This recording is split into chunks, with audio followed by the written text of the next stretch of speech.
Hello everyone, and peace of Christ to all of you. Please invite your friends and share the link with whoever you can. Before we start, please be sure that you speak in a nice way, no bad words, no bad language, and we are here to talk about Islam, not about Muslims. Muslims is not our case. However, we have a Disneyland, but this is a Disneyland of today of Islam. There's some people, they want to provide us with different image of Islam, make us believe that Islam is so beautiful. Islam like a Disneyland. It's like so good to be true. But there is some bad, ones who have a bad interpretation of Disneyland. Disneyland is not what you think. It's Disneyland. It's there where Mickey Mouse and the cartoon and Alice in the Wonderland, Cinderella, all the beautiful stories. That's what they want to say to us. So today I was looking for news, and I found this article. We will start with this one first. This is a Muslim woman. She is from India, I guess, and the Muslim cleric, they are attacking her because she married a Hindu person, I think. And she is doing things which is not accepted in Islam. So this article contain like two sides. One Muslim, a mufti, his name Asad Qasim. He says that this woman, she is not a Muslim. She don't present Islam because she is married out of her religion, and she should change her name and religion. Islam does not need people who assume Muslim names and defame Islam and Muslim. So this guy, he's attacking this lady who is supposedly, I don't know, she is an actor. I'm not sure really who is she. I never, I'm not like I'm not Indian, as you know, so I don't know much really about who is this lady. So then another person, he answered him, and he is a Muslim. And here you see, I mean, the two sides of Islam. One, he is saying that this woman, she is not present in Islam, she is a shame, etc., etc. And then another Muslim, he says to him a different opinion. As we see here, another Muslim, he said, reacting sharply to the Bond cleric comment to Wasim Rizivi, the chairman of the author Shia. Here we go, he's a Shia. He answered saying, Islam does not bar her from wearing these things. There's no problem if any follower of Islam want to convert to another religion. They can do so, but nobody can be thrown out of Islam. I mean, who is here telling the truth? Is the story? Who is saying the truth? The one who is saying that she is not really a Muslim anymore, she is out of Islam, she is not present in Islam, or the one is saying, oh no, a Muslim, he can wear anything he want, he can follow any religion he want, and he can live anywhere he want, and nobody can be thrown out of Islam. I mean, who is the one who is saying the truth? Obviously, the first one is saying the truth, the one which here in the title. So why we have those two things? You notice that the first one is a Muslim Sunni, the second one is Shia. Shia, they practice taqiyya day and night. It's like they're dead and like let's say, sorry, bread and breakfast. So they cannot start their day without practicing taqiyya. So the taqiyya, the Shia here, he is trying to show that the Sunni sect is a bad sect. We are better. No, that's not true. Islam does not bar her from wearing these things. By the way, the Shia, they are the one who follow Ali, and Ali is the one who burned people alive. He burned them literally alive, like ISIS. And the Shia and the Sunni, both, they believe that if somebody did not practice Islam as the Prophet said or Ali said, according to the Shia, the Sunni only Muhammad, then he should be executed. So both of them, they believe in that. So why this guy is saying no, she can't do that? Just he want to show the word taqiyya, that we are Shia, we are better than the Sunni. So how we know which one is telling the truth? Later we will come to that. I saw another article here. This article, it says, it's called Middle East Forum. The first one, the newspaper here, it's called what? Outlook. Fully loaded magazine. I can tell this is fully loaded magazine. This is a very fully loaded magazine. So Outlook, actually I have the links for the news, all those articles in the information. Then we go to this one. This one is called Middle East Forum. Here you see an article in the top. It says Islam need reformers, not publicists. Okay, and I know how is that? The one who wrote the article, his name is AJ Kashita. Nice to meet you, Mr. Kashita. It's written October 2019. This is today. I mean, like, this is a fresh. And it says here, in the years since 9/11, Islamic reform movement has advanced. Islamic reform. Where's my water? Sorry.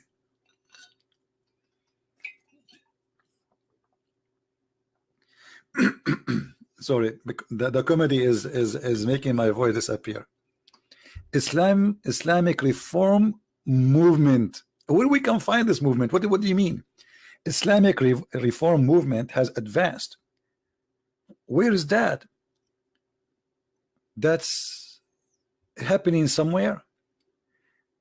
The reformers and the bridge builders. There is bridge builders. There is Muslims who they are bridge builders, and they are called reformers, according to this person. Who are they? Then they go in the article. You can read off. Take your time and read it. And then here we find bingo. We find two pictures. One is called Tariq Fatah, and the other one, his name is Muhammad Tawhidi. Now Tariq Fatah, this guy, I never heard of him before, so I would do a little search in private Google, peace upon him, to see who is this guy.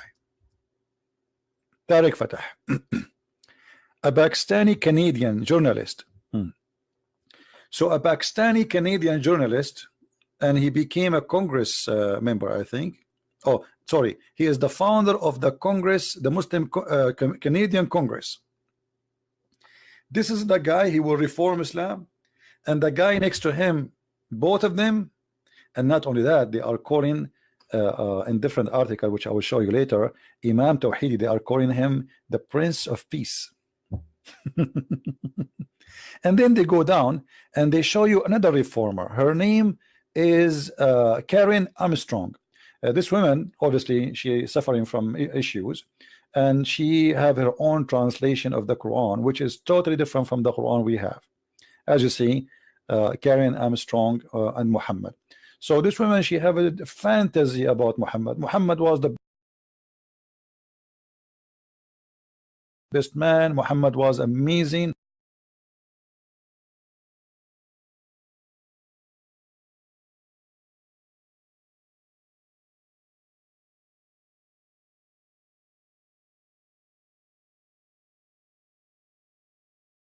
Muhammad never kill. Muhammad never say beat your wife. Even she say the Quran, when the Quran says udrubuhunna, she say the word in Arabic means stay away from them.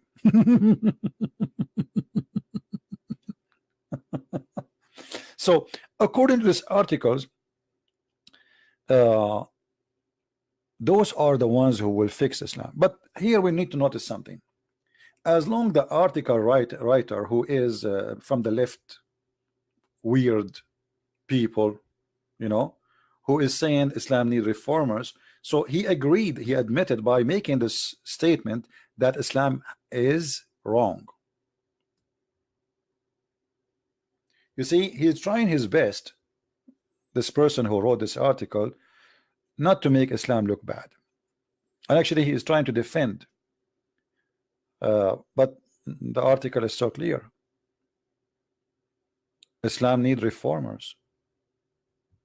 You see, Islam the way it is, it's not good. Islam the way it is ugly. Islam the way it is disgusting. Islam need reformers. This is what this guy is saying without knowing. Or maybe he is too much hypocrite to the point he don't dare to say this is what I meant. So when you say to me and you quote for me people like Imam Tawhidi, well, do Imam Tawhidi believe in the Quran? Yes, he believe in the Quran. So how Imam Tawhidi can be a reformers? I will show you another way of hypocrisy, how those people they fool you. Imam of Peace. I was looking for a picture of Imam Tawhidi actually, and this news page came in the, like I click at the picture, I came to this article. It's called Ohio, the Ohio Star, and there is a link down in the info. Imam of Peace Muhammad Tawhidi call out Talib and Omar amid Palestinian rocket fire. Okay, what he said by Molly Prince, the one who wrote the article. Her name is Molly. Hey, how are you, Molly? Nice to meet you. An Iranian-born Australian Shia Muslim Imam known as Imam of Peace called out fresh man Democratic Representative Ilhan Omar and Rashida Tlaib Saturday for remaining silent amid onslaught of Palestinian rocket fire into Israel. So this guy, he is against shooting at Israel. But hold on, this guy is a Shia. And where he go and where he study all his life, they scream death to America, death to Israel. Actually, there is pictures of him with one of the biggest sheikhs who hate America. He is their student. So what happened now? It is taqiyya. Let me introduce to you taqiyya. Taqiyya is a very Islamic practice according to the Quran, that a Muslim man, he can say anything to protect his target. So if our target to take over a country or to manipulate or to take over a political agenda, we are allowed to use anything. Actually, taqiyya can be used only, not only this, I mean even with your family or with your wife, with your children. As an example, your wife, she asked you, did you marry another woman additional to me? You are allowed to lie, to say no. This is called taqiyya, protection. And the philosophy of it, well, if you say the truth, that will cause a problem. So don't say it. Say no, you are the most, I love you, you are the only one in my life. Don't tell her I married, and even though Islam allow him to marry up to 4. Read carefully with me here. It says that the believer should not take the non-believers as friends. But Mr. Tawhidi, as you see, he is defending Israel, right? And he is against Hamas terrorism. But Imam Tawhidi will never answer you about what it says in the Quran, that a Muslim cannot take non-Muslims as a friends. So Imam Tawhidi, when he took the citizenship in Australia, did he take an oath that he accept the Australian government as a protectors and as authority over him? Yes. How he can do that? The answer is here. It's not allowed for him actually to do that unless it is security. So we can live in this country and we can spread Islam and we can fool them. Read carefully. So anyone he take non-Muslims as a friend, he has no honor, mercy, or protection from Allah, unless it be that you guard yourself against them, save yourself from them, taking it as it were security, saving yourself from them by speaking in a friendly way toward them while your heart is like this. Do you see it? Who is the one saying that? This is Ibn Abbas, the big boss of Imam Tawhidi. This is the cousin of the Prophet himself, and he is a very, very important figure in the Shia sect and the Sunni sect. So you can lie to them saying something, but in your heart you should be believing in the opposite. Read carefully. The one who taking them, the disbelievers, as a friend, and he is sincere, it says here, he who is sincere, who doth that seeking might and honor by taking the hypocrites and disbelievers as a friends, he has no connection with Allah. Okay, is Imam Tawhidi a person, a Prince of Peace, and he take the Australian and whatever Christians as a friends? He say yes. Actually, as you see, he is defending Israel. but this is the taqiyya. He's trying to present that the Shia, we are better than the Muslim Sunni. Join our mosque, convert to Islam here, and forget about the rest. After you convert to Islam, the story is different. So the one who take them as a friend, he has no honor, no mercy, no protection from Allah, which means Allah order those who follow him to kill those who take Christians and Jews as a friends if they are sincere. Unless that you guard yourself against them, save yourself from them, taking it where security is saving yourself from them by speaking in a friendly way toward them while your heart dislike this. So in the heart we have hatred, enmity, and then when we speak to them we say we love you, we are friends. This is Imam Tawhidi. This is Imam Tawhidi. And if you are a naive person who do not know what Islam is about, they will convince you. They will say, hey, the guy, look, he's defending Israel. No, they will never defend Israel. The Quran made it so clear.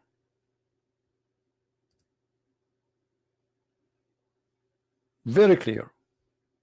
That Muslims cannot take non-Muslims as a friend, and they cannot side with them in any way, in any mean. And we have tons of verses in the Quran, tons of chapters. All of them, they lead us to one thing. Actually, the Quran is even make it very extremely clear to the point you cannot even take your own family as a friend if they are not Muslims. So what those people are talking about? They are just trying to bring confusion to you and make you believe that there is a bad interpretation for Islam and there is a good interpretation for Islam. The challenge is here. Who is the one who gave good interpretation for Islam? Are those names are qualified really to give interpretation for Islam, or who are they? No one. In order to reform Islam, we have to change the Quran, and we have to change the books of Hadith. Is Imam Tawhidi, this kid, I call him a kid, he's just a kid, can he take this verse out of the Quran? No. Can he take 9:23 out of the Quran? No. Can he take 5:14 from the Quran? No. Can he take 9:29 where it says kill the Christians and the Jews, slaughter them or force them to pay jizya? No. So what reform? What we are talking about? Who is the one is capable of doing such a miracle? When I say I want to reform Christianity, that's mean I'm going to bring you different Jesus. As simple as that. Nobody can. What reform? What?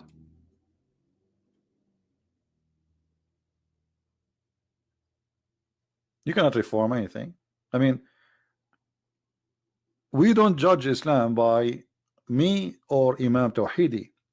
We judge Islam by Muhammad. He is the founder of Islam, and Muhammad, he made it clear. He killed those who don't believe in him and he slaughtered them. And he made it clear too that I have a duty to kill all mankind, not only those who they are around me, until either they convert to Islam or I will kill them all. And those are reference written by Muslims through centuries, and they are approved by them, and every single Muslim, including Tawhidi, he believe in them.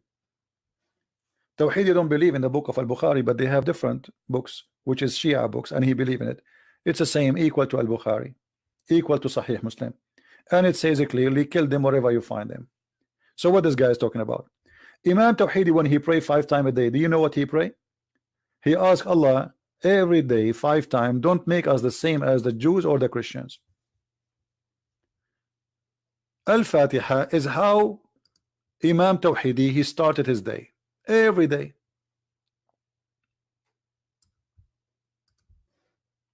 Every day in the morning, this guy, before he say good morning to his wife, he start cursing the Christians and cursing the Jews.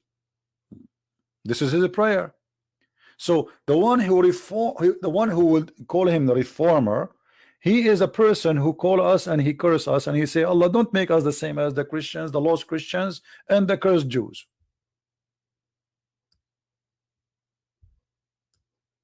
5 times a day.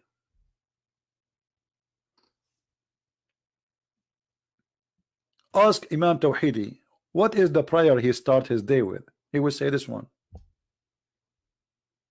Don't make us like the Christians, don't make us like the Jews. Guide us to the straight way, the way of those whom you bestowed your grace, not the way of those who earned your anger.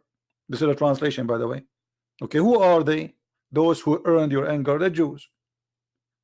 Nor those who went astray. Who are they? The Christians. Ask Imam Tawhidi. Who are they? The one who they earned their anger from the Islamic Shia books, not from the Sunni.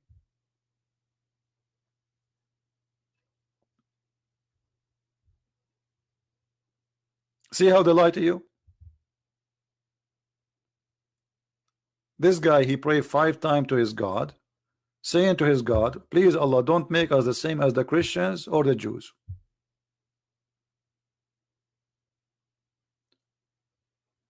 And then they want to convince us that Islam need reformers. How you can reform a religion?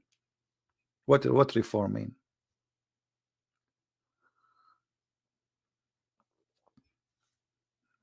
Are you going to take all the bad, ugly, disgusting verses from the Quran, which mean you have to delete maybe 97% of it?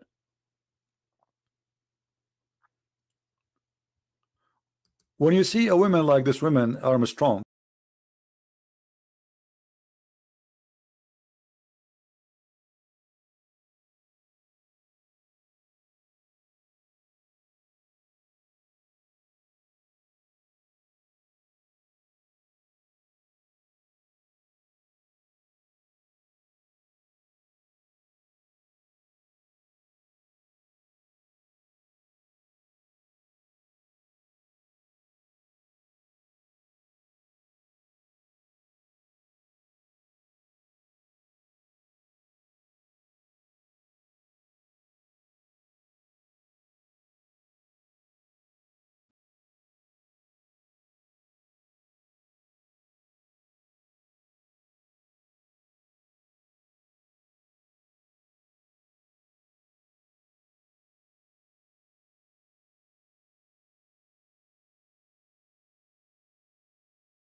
blah blah blah. You know, actually now in Iraq, we have we celebrate the day of Fatima, which is the same day of the birth of Mary, and like blah blah blah blah blah. Like when he start, you think this guy is coming from the sky. He's an angel. You know, he's an angel. Right after I start getting him busted, at the end, the guy, he says to me, we are going to cleanse from the earth from people like you. We are going to cleanse the people from Palestine from the Zionists. He said it clearly in TV. He is going to which means he claimed that he want to kill all the Jews in Israel. But in the beginning, he was, we are friends, and etc. And we know we both believe in one God, and all of this disappear. Right after I start giving him the truth and getting him busted one by one about everything he said. And you should see how his head was going, or like this guy, he was like suffering.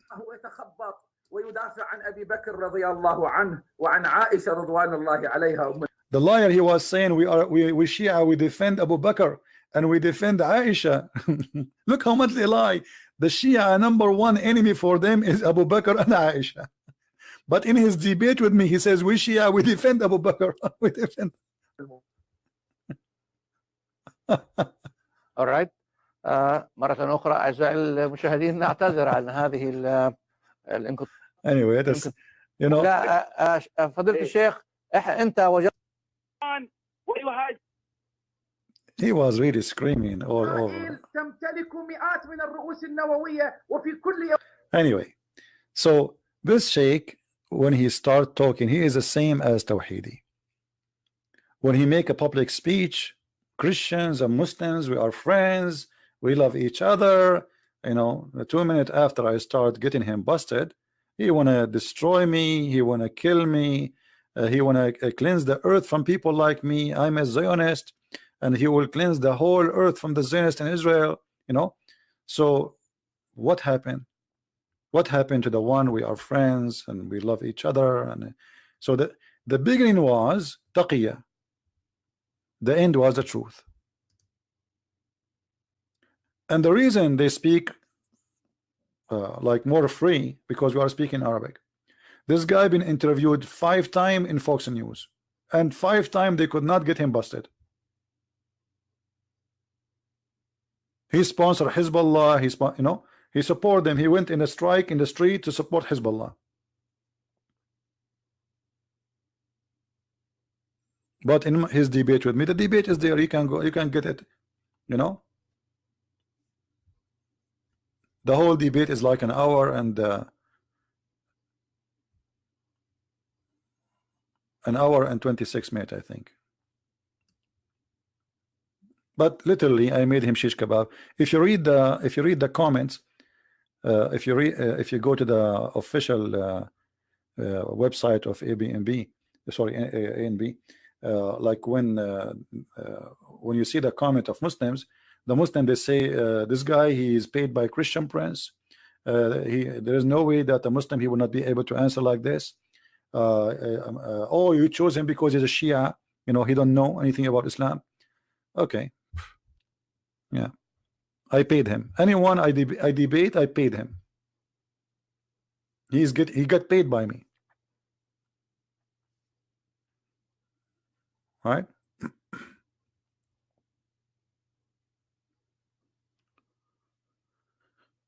Anyway, do we have any Muslim want to say something? Why we have 884 watching, but only we have 496 like? Is that really only we deserve only 497 like? Okay. Do we have any Muslim would like to say anything to us, maybe to correct us? Anyone? You see, I'm here. Like I open my Skype. We take live calls and we make a challenge. Prove us wrong. Who can prove us wrong? Islam is a religion, cannot be reformed. And yes, I agree. Islam needs reform. because obviously it's ugly. This is why they made this article saying Islam need reform, because it's ugly. The reason you said Islam need reform, because you agreed, you admit it, even though you are from the left-minded people who don't want to attack Islam. By saying that, you admitted that Islam is a problem. Islam is not right. Islam need reform.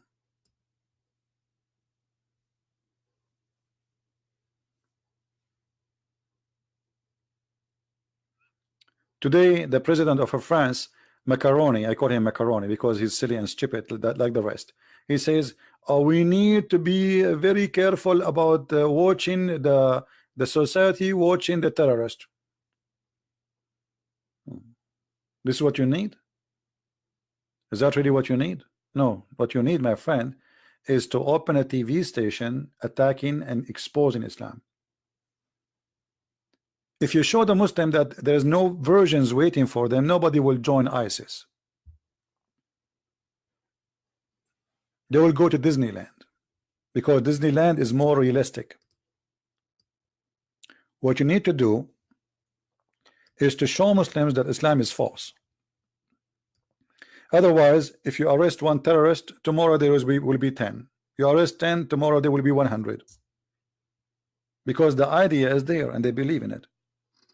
You have to fight the belief, which is the reasoning.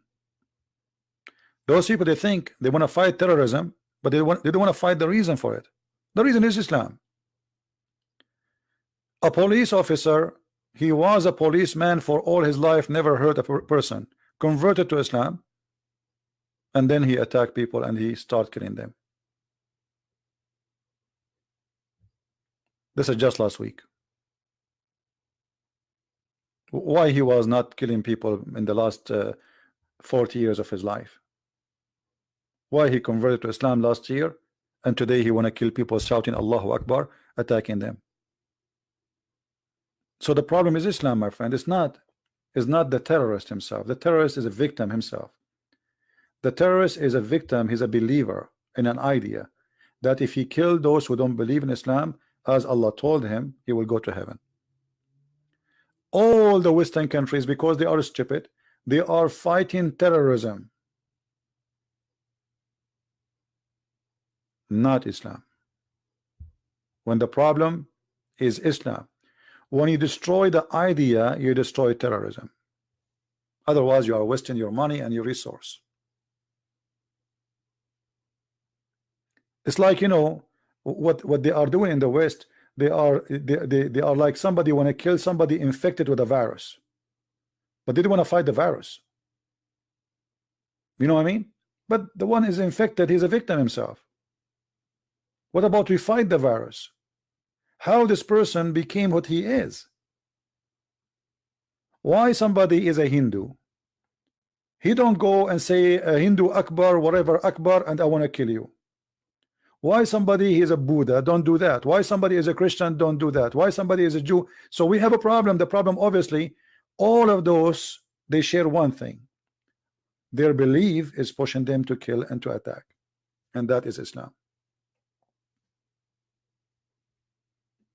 So instead of fighting the cult of Islam, they are making Islam look like, I said, Disneyland, and Islam is a good religion. They don't want to say the truth. Nobody want to say the truth, that the truth is ugly. Nobody dare to say it.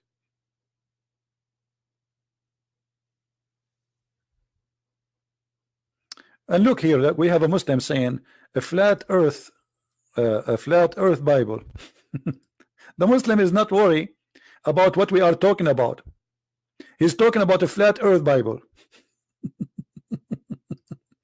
He is not worried about his religion killing and tons of thousands of Muslims dying every day. He is really worried about a flat earth Bible. By the way, the Bible says the earth is round, you idiot. Like a globe, actually not round. I can show you from the Quran that it is the Quran who says the earth is a flat. This is why you Muslims, you have to pray in the direction of Mecca, because you think and you believe that the earth is a flat. And right now, you can call me right now. You show me the verses in the Bible saying the earth is a flat, and I will show you the verses which you cannot, because you see, when you show me something, you have to read the Christian interpretation for it. I will do the same. When I show you something, I will read the Muslim interpretation for it. and I will show you unlimited numbers of a flat earth in the Quran. But because you are ashamed of your religion, so you are trying to divert our topic from the shame of Islam and Muhammad to make it about a flat earth. If earth is a flat or not a flat, that will not change that every day today people are being slaughtered in the name of Allah. As we speak now, Erdogan, the great Muslim, is going to attack the north of Syria, threatening the life of millions of Kurdish. And the potato Trump, he decided to open the door for him. That is the truth. This is what you are good about. Attacking your neighbors, slaughtering your neighbor, taking them as sex slaves. Attacking Cyprus, taking half of Cyprus.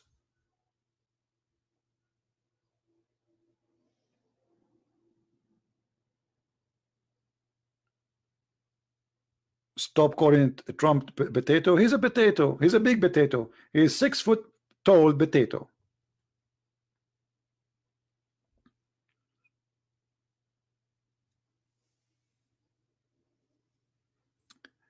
He is a flat earth Christian. That means he is dumb. I don't want him here.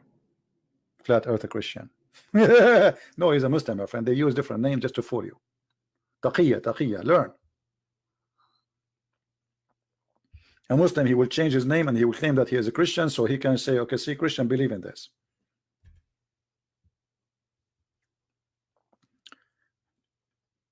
Trump is a person who treat the world as a business. He think the whole earth is a business, is a company.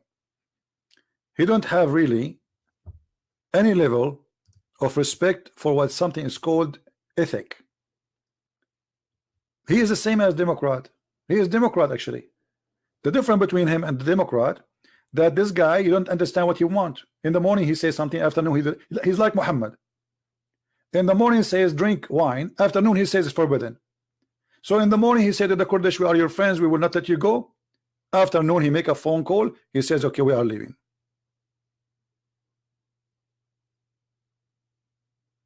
That's the truth. I voted for him, and next election I have to vote for him, because if we don't vote for him, we will get another donkey bigger than him. In America, my friend, we don't elect president, we elect donkeys. But there's sizes. There's big donkeys, small donkeys, mule donkeys. One of them he will hit you in your balls, and the other one will hit you on your ass. Choose one. But all of them are donkeys. All of them, with no exception.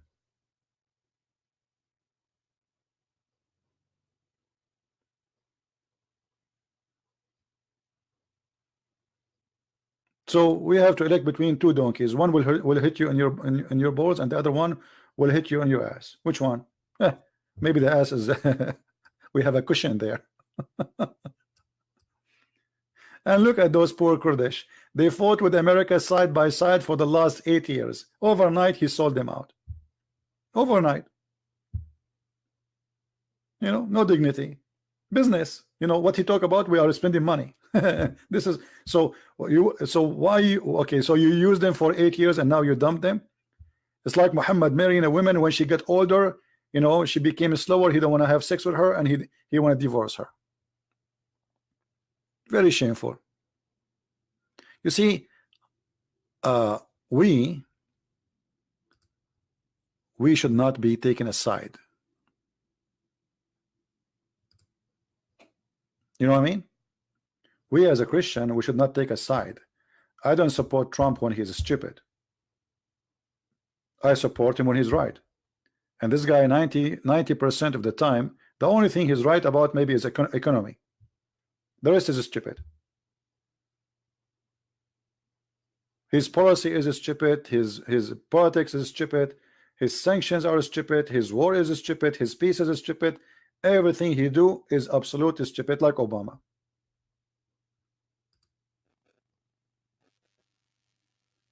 But if you ask me, are you going to vote for him next year? I say yes. What I can do? Voting for a stupid better than voting for a crazy person. That's the whole deal.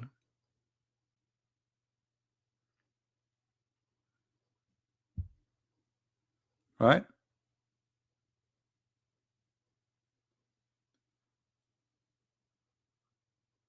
Do we have any Muslim want to say something?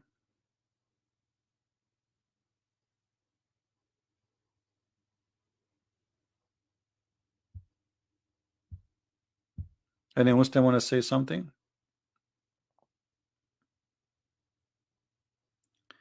Donkey cannot speak English. Well, I don't know. Muhammad, he spoke to his donkey in Arabic, and he asked him if he liked females. You can find that in Ibn Kathir. And his donkey, his name is Ya'fur.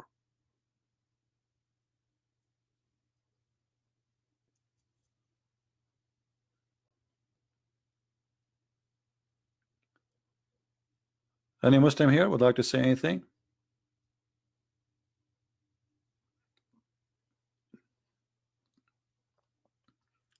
No, all politics, you know, when I call donkey, this is on my scale. All politics are the devil. They use you and they fool you. You see, when they go to election, what they do? As an example, Obama before the election with Hillary Clinton, he signed the biggest deal as an aid to Israel in history of USA, the biggest ever. Suddenly, Obama became in love with the Jews in Israel. Why? Because he wanted their support to Hillary. They fool you. They you know, they don't care really for. They care how they can win election. And Trump today, all what he's worried about how to win the election. If he would withdraw the army from Syria, he will be the one who says, I am the one who took the army from Syria.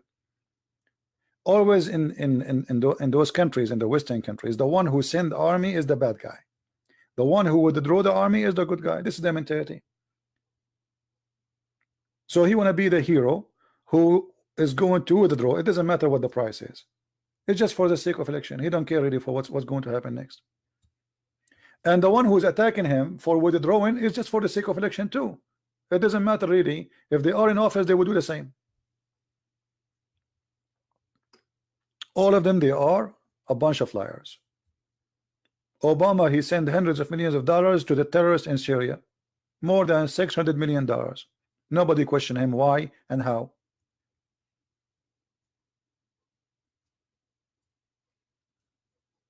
And Trump will not be better. He's the same, you know.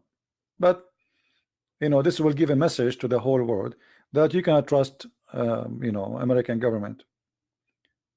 You cannot, because American government, the system here is a business system. It's not about what is right, what's wrong. It's a business.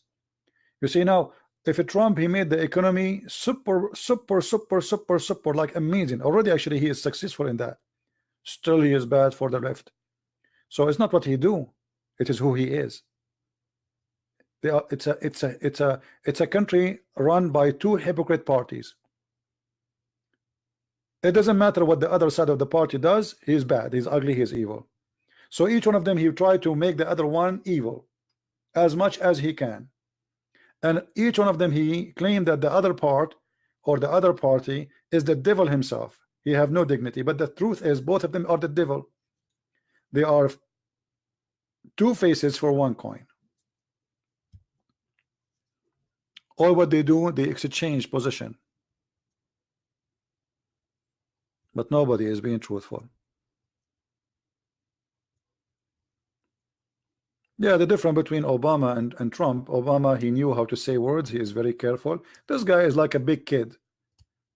Whatever in his pocket, it is in his hand. It's like, you know, you wanna know what your neighbors did yesterday? Good Joe, ask their kid. Hey, what your mom cooked yesterday? He will tell you right away. This is Trump. He go in the phone, he speak everything in the phone. Nobody do that. He knew that people are spying at him. But he's a big kid. He's just a big kid. None of those deserve to be a president. None of those is wise enough to be a president. This guy, he's a businessman. He look at the world as a business. China for him is a business pocket. Same as Syria, same as Iraq, same money. You know, he speaks to Europe. He says, how much money you will pay us? The Prince of Saudi Arabia come. I mean, in front of him, the guy, he says he is going to spend a lot of money here. He will leave us all his money here. I mean, how in the world you say that?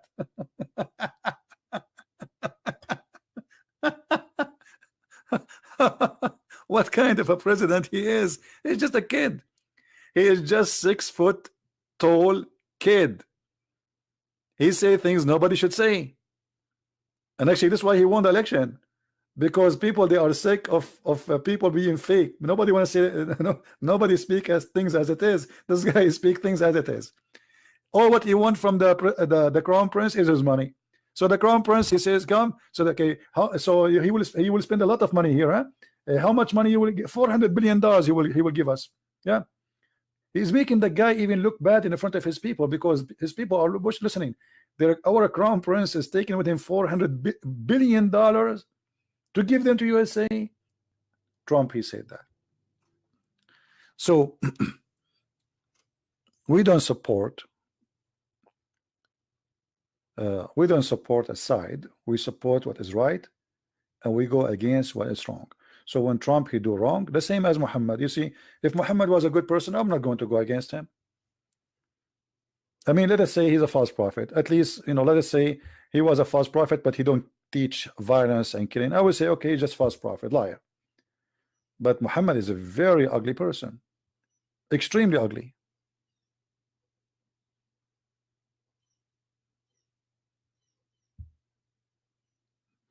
Do we have any Muslim want to say anything? Yeah, I vote for Trump, and I will vote again. I mean, what if we don't vote for Trump? Who we will get? Pelosi, or the women who want to make us ride donkeys, or the women who said we should eat our kids, or the women who said we should kill all the cows because they are making carbon. I mean, they are a bunch of stupid, those people. So we don't have other choice. We will vote for who?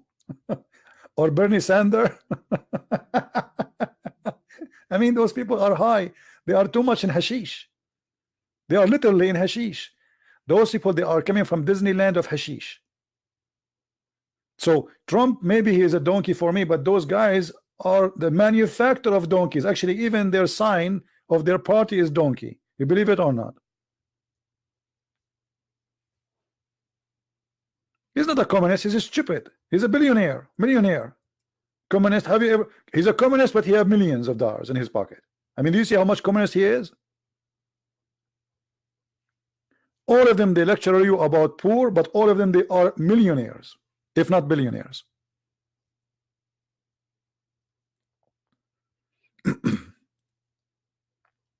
Like, I find it funny when Trump, he speak about the poor. I mean, look who's talking. He feel for us. Yeah. All of them, they feel for you. But those are speeches just for propaganda. We knew it. We are not stupid. Now, do we have any Muslim want to say anything?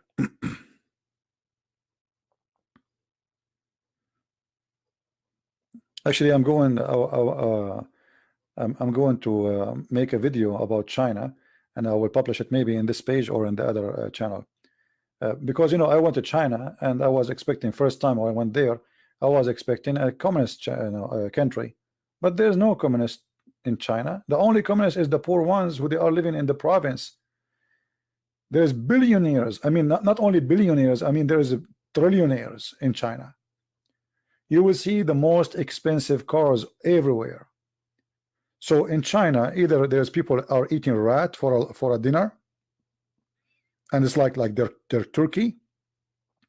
Literally rat. I'm not exaggerating. Literally, they eat rats. This is how poor they are. Or there's people, they are changing the car when they change their shoes. This is a China. So the outside is a communist. Communists are it's a big fat lie. There's no communist. It's a big fat lie. It's just a system to control others, a group of people. They are the gang, the mafia. They will control the government, and they will become billionaire because of the government. And then the title is all the people are equal. Go on the street and see how equal they are. You will see that that's not true.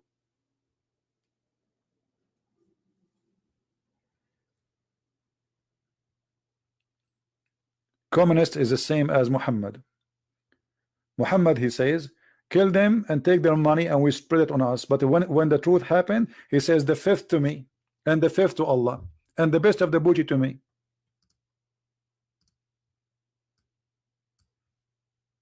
The fifth you. Why, Muhammad? Because I'm the prophet.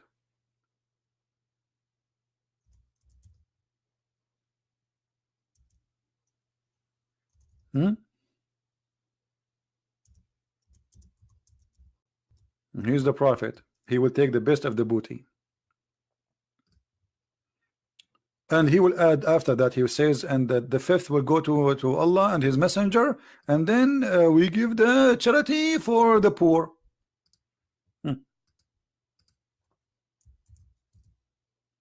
Yeah, Muhammad is a charity man.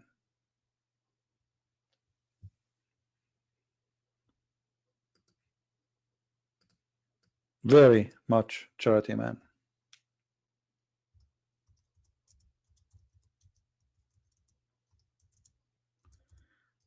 Now, do we have any Muslim?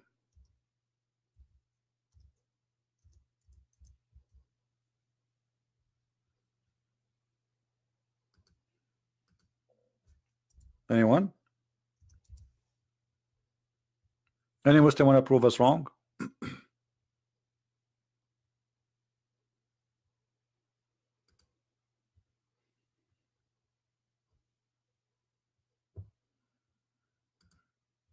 No one?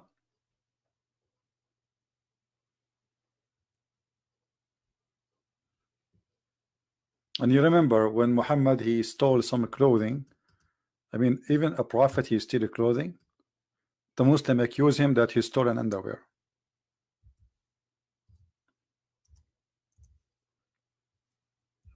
And now Trump, he's accusing Joe Biden that he is his son, he stole many underwear with his son.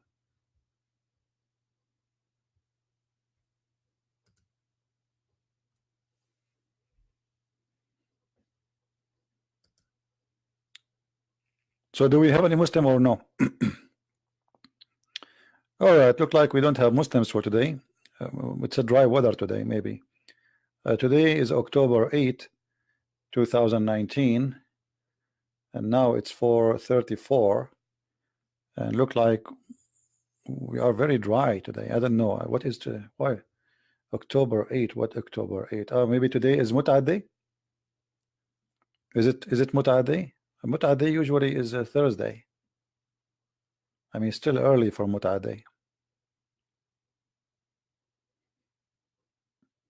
Anyone?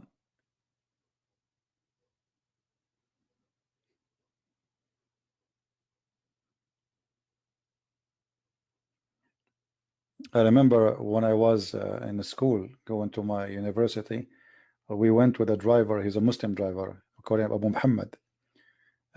He said he's yawning. So I said, so you sound like you are tired. He said, yesterday it was the homework day. I look at him, this guy is like 60 something. What homework? You know, I am a student, I do homework. You know, in Arabic we say wazifa, you know, wazifa, like you know, like if you have a homework for school. So I look at him, I said, what homework? You go to school? He said, no. Yesterday it was Thursday. This is the day we Muslims, he knew I'm a Christian. We Muslims, we do our homework once a week. I did not. Said, we Muslim do. I said, what do you mean? He said, like, come on, my wife, you know, we had boom boom, you know.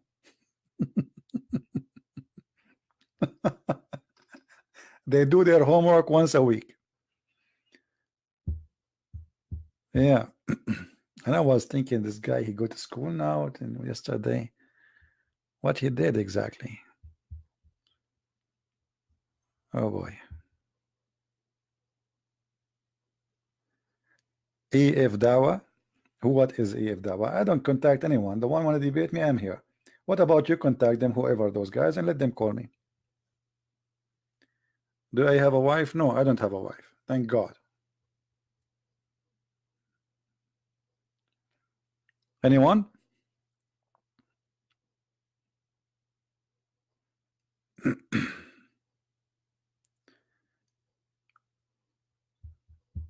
Any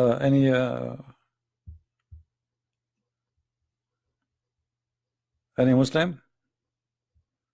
Don't ask me questions. It's silly questions. Do you have wife? Do you have children? No, I don't have wives. I don't have children. But don't ask me those questions again. I mean, what that will make a difference for you? If I have a wife, a children, or not? Is that going to pay for your bill? Are you going to have better electricity? What does this have to do with our topic? Any Abdul?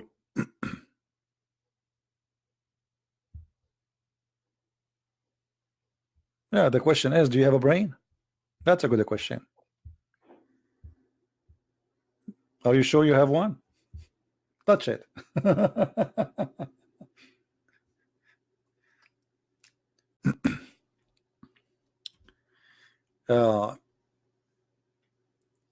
How many here are from Europe right now?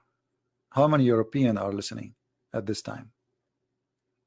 For those who are from Germany, by the way, my book in German, the Sex and Allah in German, already published, and it's in Amazon Germany, in case you like to have your copy. And we have we have our Dutch book, Sex and Allah in Dutch.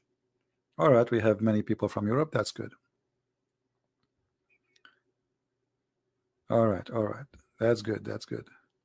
Wonderful. Do we have any Muslim? Yeah, if you go to Amazon.Germany, you will find Sex and Allah in German language is already there.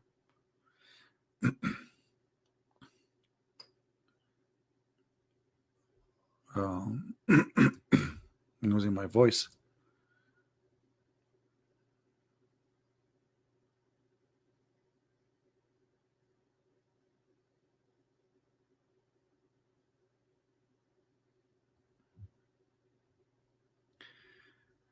So, any Abdul? Muhammad in the Bible? Yeah, actually, Muhammad is in the Bible. Let us first find Muhammad in the Quran, then we can go and find him in the Bible. Where is Muhammad in the Quran? You know, the funny is, there was a sheikh, his name is Abdullah Green. He was saying, the Bible written by John. John who? Paul who? Mark who? Okay, Muslims, I will shave my 100-foot beard if you can show me from the Quran who is Muhammad. Muhammad who? In the Quran there is a guy, his name is Salih. Salih who? Abraham who? Oh, I forgot, in the Quran it says Abraham is the son of a guy, his name is Azar. Azar who? Abraham, his father became Azar. I don't know what's wrong with my, I think I drank too much coffee. Azar. So it's really funny when the Muslim, they ask questions and they make challenge. Okay, I challenge you right now to call me and I will tell you John who, and Mark who, and Luke who. Now how you can tell me from your book Abraham who, Israel who, Muhammad who? We have the Quran in front of us. As you see here, it says Abraham, he said to his father Azar. Abraham, you have a father, his name is Azar. What happened? His father changed his name? Huh?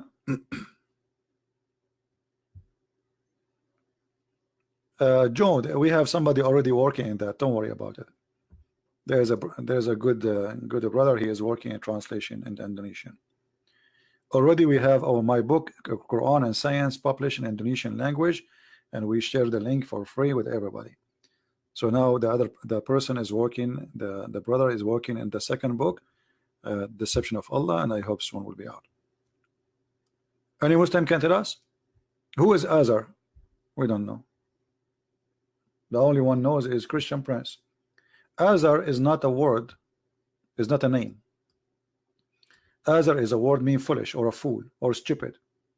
So the Muslims, because they are, and Muhammad, because he's a thief. He was copying from the book of Waraq ibn Nawfal that Abraham, he said to his father, foolish, are you going to worship idols? the foolish Muhammad, he thought that the word Azar, this is the name of the father of Abraham. Do you see how foolish Muhammad is? Because he's a thief. He did not know what the word mean. So he thought, okay, he said to his father Azar. I said, Azar is his name. No, it's not his name, you idiot. It's a word mean foolish.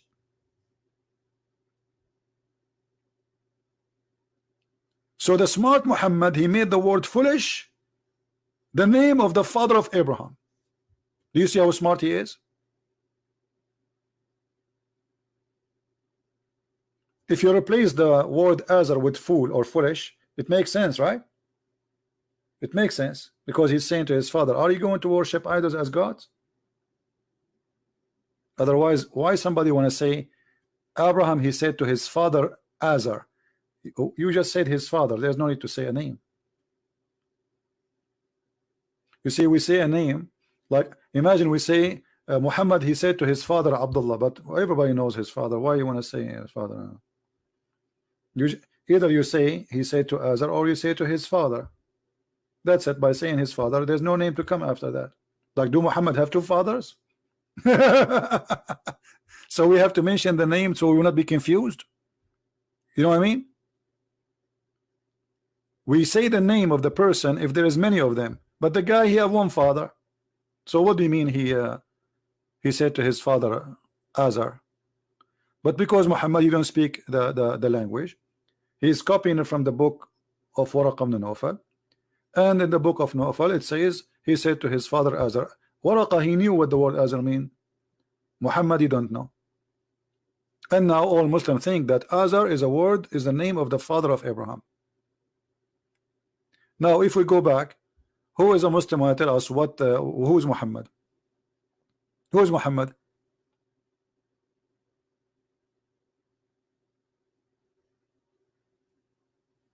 Anyone can tell us who is Muhammad? How we can even get a proof that Muhammad is exist? Because you see, Muhammad is not his name. Or if we go in the Quran, even the Quran says so.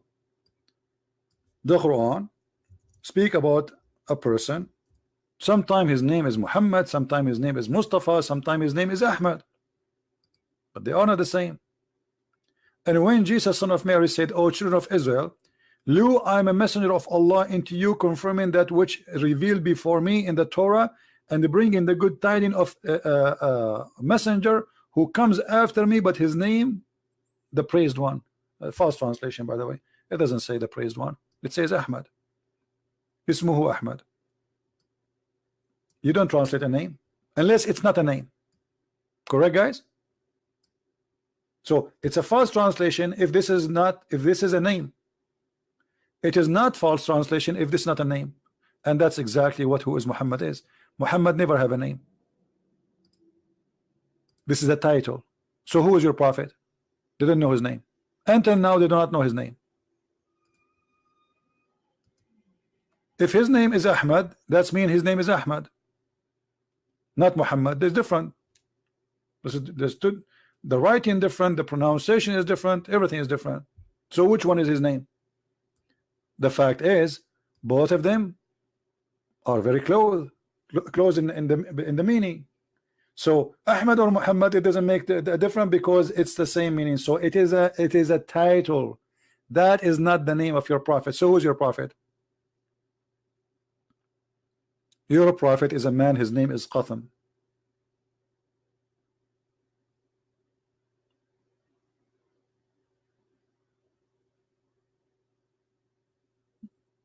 Azar is a girl name. Now you are talking about something, the pronunciation is different. This is Azar, not Azar.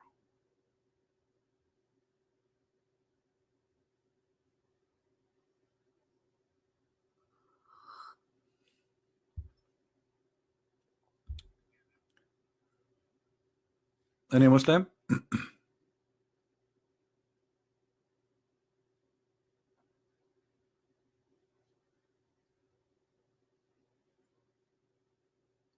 I still did not found your video about the word Abraham in Quran. I don't know what do you mean.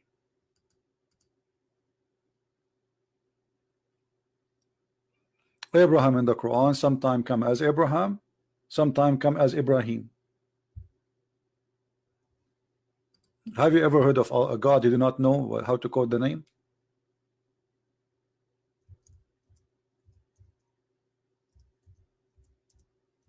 Why?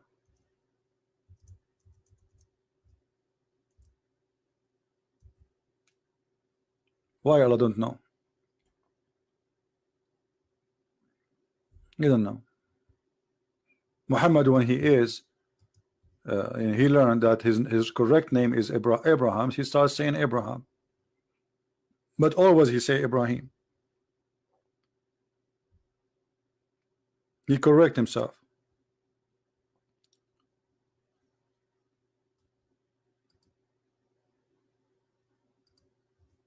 Who was Isa in the Quran? Nobody heard. Nobody heard about someone his name is Isa before.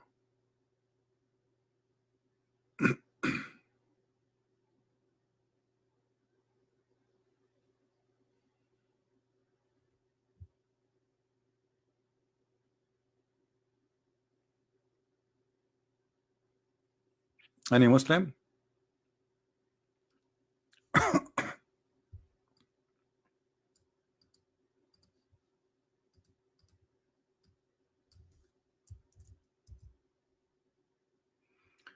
Just to show you something here.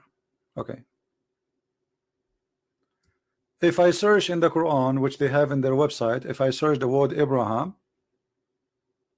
I can't find it. They change it. But in the real Quran, the word Abraham is there.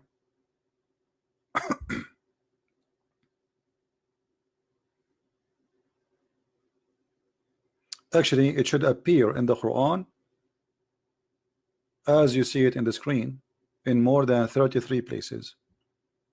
They change it all. They make it Ibrahim. So it's Ibrahim or it's Abraham.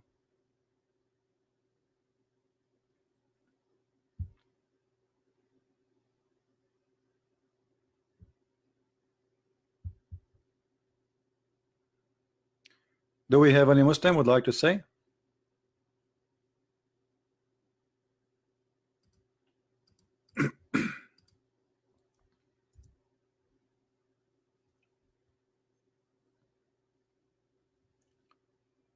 No Muslim. Are the Arab possessed by the devil? Why you think so? What does have to do with being Arab? There's people, they are possessed by many things. The devil can appear to us or in our life in many ways. People are obsessed by money, power, not only Arab or Muslims. You know, look around you. You know, we have to be honest here. Look around you. Don't you see how the world is? Look at the TV. Open the TV. What you hear on TV? Sick news. So it's not only them they have a problem. We are talking about a topic. It's called Islam, but we are not saying we are better than others and the rest are garbage. This is not the story. The same as the Arab, they have many problems. In your society, you have many problems. This is not our. We are not here debating about who is better as an ethnic. That is not accurate. People are people everywhere. In every society, there's good and there's bad. The Arab, they have many good things and they have many bad things. Same as in your society, wherever it is.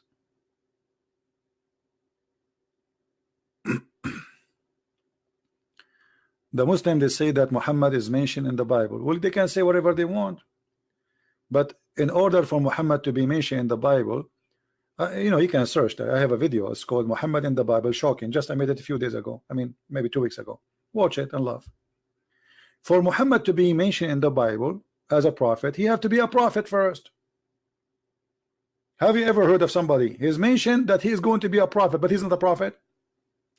How Muhammad can be a prophet and he says that the sun set in the murky water? Is that a scientific prophecy? Because before that we never learned where the sun set. He is the first one to tell us.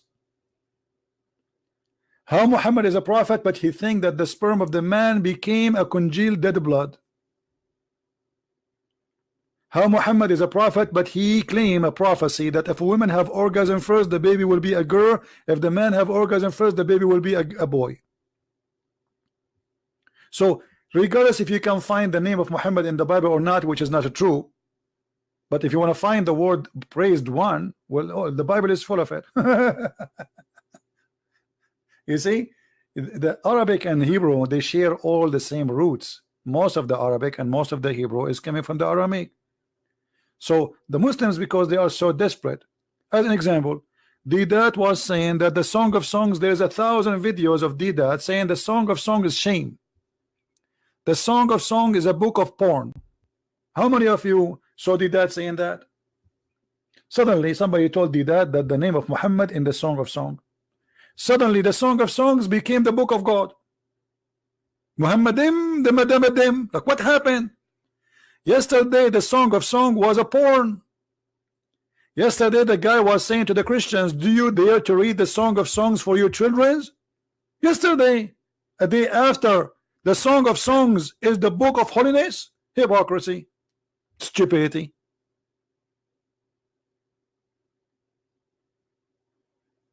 Right? Yesterday the Song of Song was a shame. Today the Song of Songs is where the prophet name is mentioned.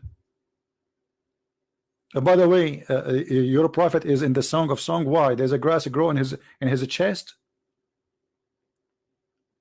and he have big breast or what? I don't know. What do you mean? The Song of Song is about Jerusalem. It's not about a man. It's about a city. Have you ever heard of a man or a woman have a grass in their chest?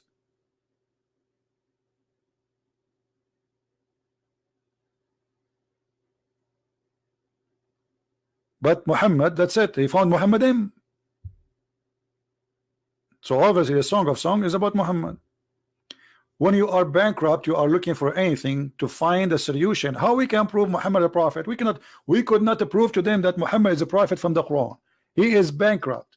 So let us try to find Muhammad in their Bible. How you keep saying to people that your Bible is corrupt, and then you say to them Muhammad in the Bible?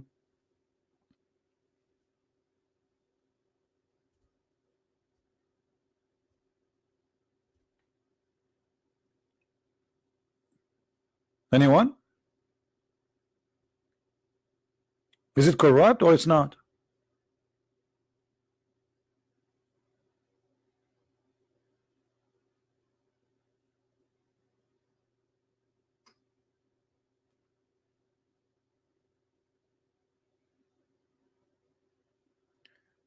The effective approach to Muslims, that's something personal, because every one of us is different. How you approach Muslims. For me, I do it the way I do it. You know how I do it.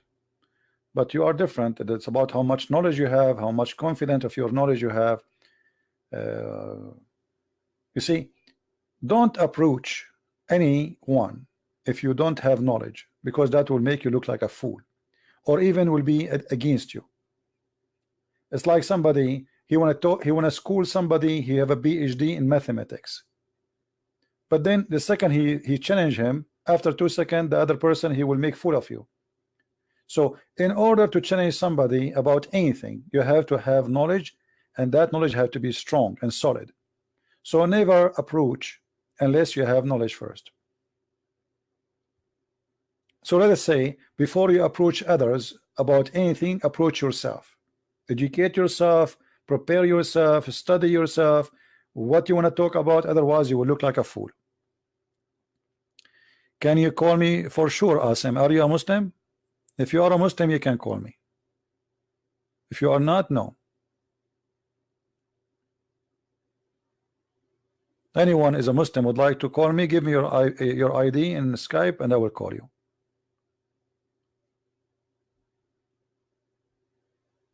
Abu Asmar, he says, عليك من الله ما تستحق سيرين الله في عجائب قدرته يا مشرك. Look at this guy saying, he is cursing me, saying Allah will show us his miracle. Your God could not even save Muhammad. Muhammad, he died by poison, and Muhammad was screaming, and Muhammad, he died from the pain of the poison. Where is Allah? Where is the miracle of Allah? مات رسولك بالسم يا هذا. مات بسم الفئران الذي سرقته عائشة من الجيران. فهل وضعت هذا في الميزان أم أنك من دول البلقان قد بدلت الحطب بالأسنان؟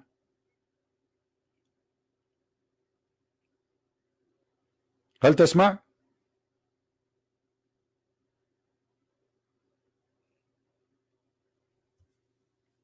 Where is your prophet? You are cursing me. Allah will do something to me. Here we go. You're a prophet. He died by poison and he was praying to Allah every day. Allah, and Allah did nothing. The funny that Allah, he saved Jesus, but Allah will not save Muhammad.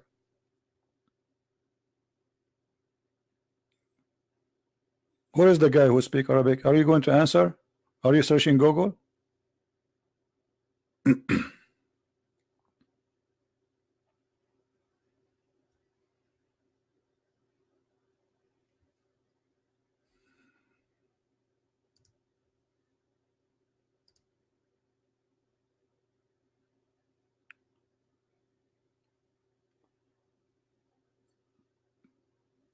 Which one is the true goat, sheep, or a bird who ate? Have you ever heard of a bird eat a book? I mean, I got really, questions. Have you a bird ate the book? What? Since when birds eat books? Man, no. The hadith says dajin. Dajin. Dajin in Arabic is for any pet live inside the house.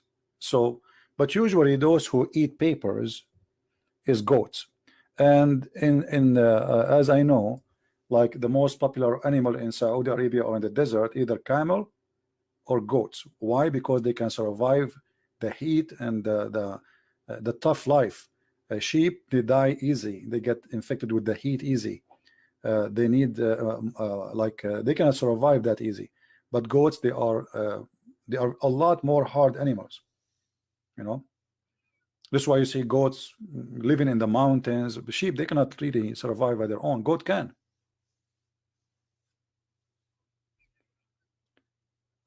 So mostly it's a goat. Goat, they eat plastic, they eat anything. And just put anything in front of them and they will eat it. They will chew it right away.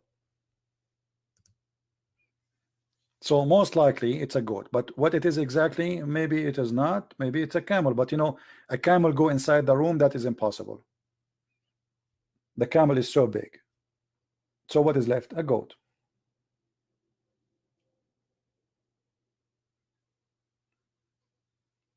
Yeah, goat, they eat anything. Actually, اسمع يا زنديق، أرنا محاورة على البث المباشر. يا أبو أسمر، الزنديق هو محمد، وبالدليل والبرهان، فقد وجدناه مع صفوان متآمرا على أم النسوان عائشة وهي كانت معه فلتانة. ألم يثبت بالدليل أن رسولك ضبط عائشة متلبسة مع صفوان ثم غطى عليها؟ أما الحديث المباشر، لو كنت رجال اتصل، يلا تعال اتصل يا أبو شخة، اتصل. A Muslim is challenging me. I mean, says, oh, we challenge you. Okay, call me.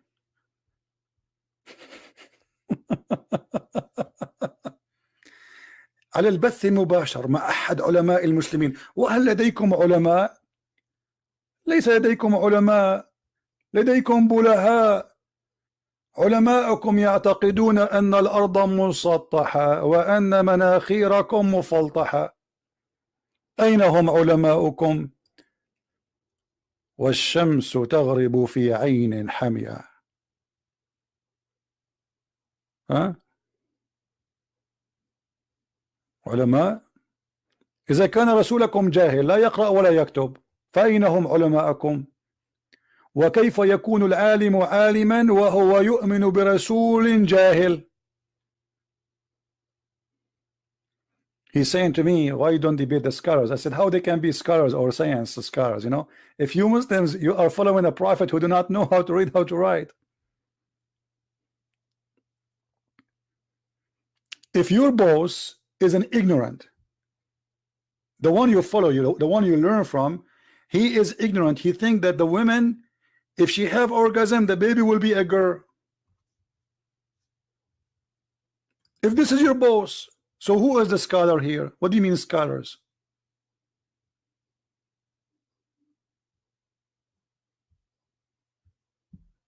Right?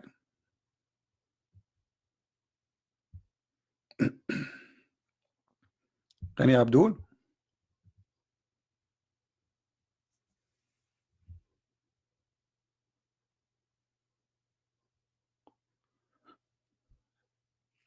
Any Muslim? Look, how many times we said any Muslim, any Muslim. I feel like sometimes like somebody in the front of a church begging for money.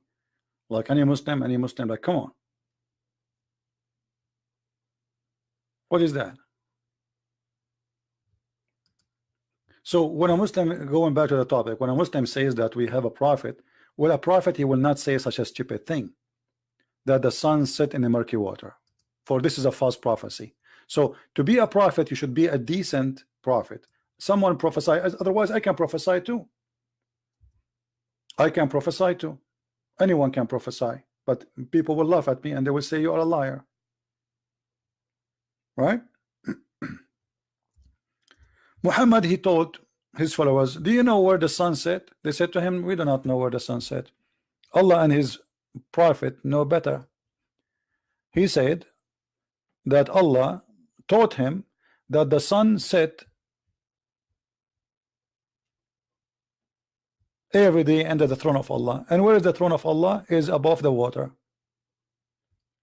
Muhammad, he forbade the Muslims from praying during the sun rising. Why? Because he said that the sun rises from between the two horns of Shaitan. Prophet, he's a prophet. He knew. I mean, he is the only one knew where the sun rises from between the two horns of Shaitan. Learn the Quran. I mean, why he don't call me? Tell this guy, learn Quran, Quranic Arabic. Why you don't call me? Call me baby, so we can respond. What he responded? Let me show you. Tell your friend, okay, the Muslims, how they respond to what their prophet says. Either they will say this is da'if. We know the story of da'if, right? Da'if, anything they don't like is da'if, brother. Anything they don't like is da'if. Or he will say, he have a wrong understanding. No, I will not give you a wrong understanding. I will give you understanding of the prophet. Can he say the prophet have a wrong understanding? So those responses are just made for those who do not understand, those who have no knowledge. Here we go. This is the prophet of Allah explaining the chapter 86, the chapter about the 18, about the sun set in murky water. I was sitting behind Allah Messenger, who was riding a donkey while the sun was setting. He asked, do you know where it is set? I replied, Allah and his apostle knows best. He said, it's set in a spring of warm water. So what the response of the Muslim says? Did he say that his prophet was wrong? What is the response? You tell me. This is Muhammad saying that, not me. And is he going to say this is da'if? It's not da'if. Here we go. Is that da'if? No, it's not. Who said that? Muhammad. So what we will do now?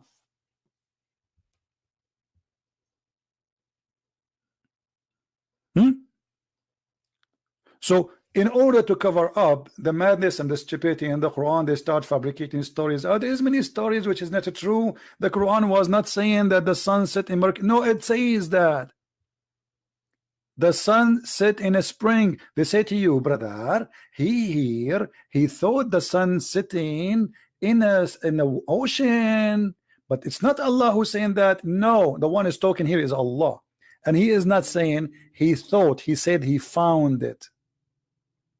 And look what he said. Allah saying, until the guy he took away and he followed that way, until when he reached the setting of the sun. Who is the one saying that? Allah. And actually he did not say the setting of the sun until he reached the sitting place of the sun, and he found it. You see, he found, when you say he found it, is not he thought. He's reporting a find. And then he says, and near it, after he found it sitting in spring, and it's not in the ocean as they claim and they lie. As you see, even the Quran says it's spring. Why it is a spring? Because there's legions, people, they could not explain how some places there's boiling water, spring of water boiling. Usually it's muddy volcano water. So what they believe, that obviously because the sun jump in the spring at night, that is making the spring boiling. This is where the sun goes. And then it says, and near it, near what? Near the sitting place of the sun, which is a murky water boiling, he found people. So how they can say the guy he thought? It's very clear in front of you. And who confirmed the interpretation? Muhammad. Here we go. So let us say Christian Prince, he is trying to deceive you in the meaning. Muhammad here is saying clearly, this is what he meant. And he did not say it's set in an ocean. It's set in a spring of boiling water, hamia, not warm water, boiling.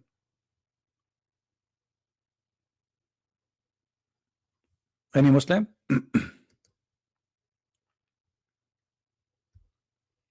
Do we have any Muslim want to say something?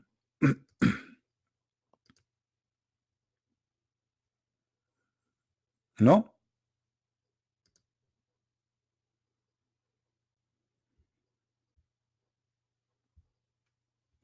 Is somebody saying about the law of the Old Testament about the daughter of the priest? Okay, my friend, as long you are against the law of the Jews, why you Muslims take the same? You're a prophet, he burned people alive, and he ordered to burn people alive. And Ali, he burned people alive, and he took everything from the Jews, he put it there, stoning to death, burning people. So as long you're against that, how come you are believing in Muhammad? How come you don't ask the same question for your prophet? I will tell you why, because you are a hypocrite.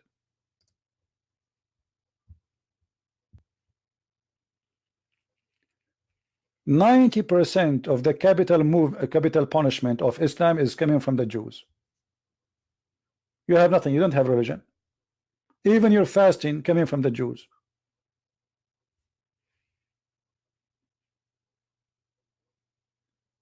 You don't believe in the Old Testament? No, you believe in the Old Testament. Here we go, let me show you. You're a prophet, he took the Torah and he swear by it, says, I believe in thee and the one who sent thee.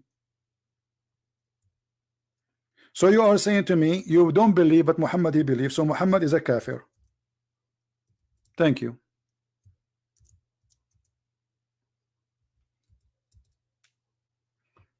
Do you see it? Muhammad, he asked the Jews to bring the Torah, and he put the Torah in the cushion, and then he swears saying, I believe in thee and the one who sent thee.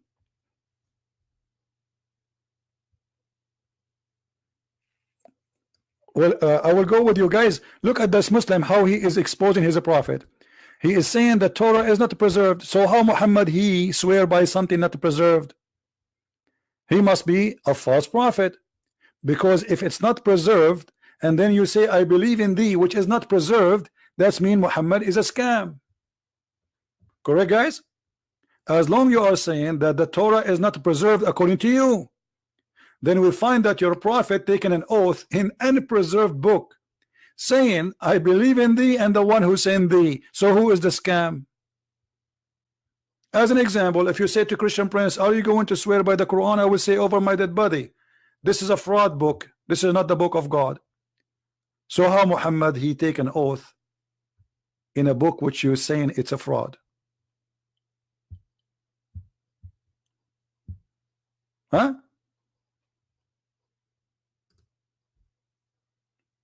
Any Muslim have an answer? I like your cat, by the way. 99% of the stories of Muhammad is coming from the father of the father of the cats, Abu Huraira. May Allah bless your cat, my friend. You got busted your prophet. By your help, your prophet is getting busted. Okay, guys, the prophet he saw the original Torah at that time. That's mean that the original Torah was exist. So how Allah prophet could not preserve it? Isn't it the Quran says that Allah he sent the Quran muhaymin, which means to protect it?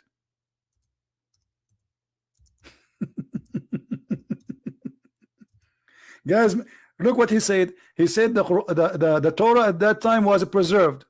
Okay, that's mean all your accusation is false, because at that time your Quran says that the Jews, they worship a guy, his name is Uzair.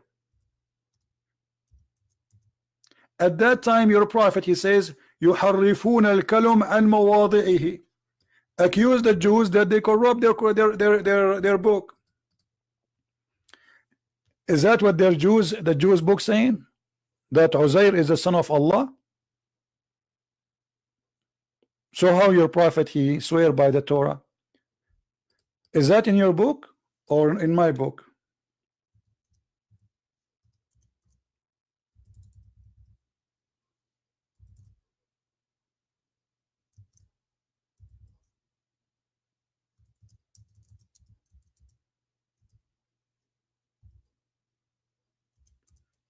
Who is a Muslim wanna call us? Look at this verse, a disaster.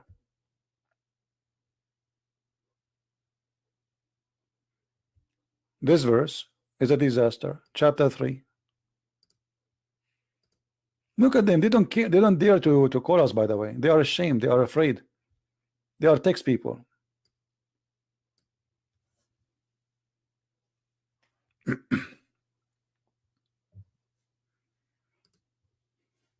In Islam, we believe in 4 books: Zabur, Torah, Injil. That's a lie, because if you believe in them, then you should have them. I mean, this is the most stupid argument. How you believe in the books? You just say they are corrupt. Are you mentally ill?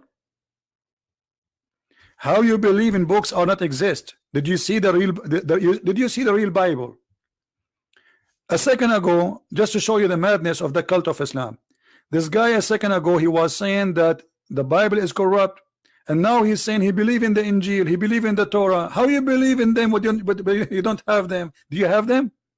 We believe in them, but do you have them? No. So how you believe in them? That's mean you are a drunk person. How you believe in them? Do you have them? No, we don't have them, but believe in them. Stupidity. Stupidity is intelligence these days. I believe in the Bible. Brother and sister, we Muslims, we believe in the Bible. Brother Zakir Naik, is the Bible corrupt, brother? Absolutely.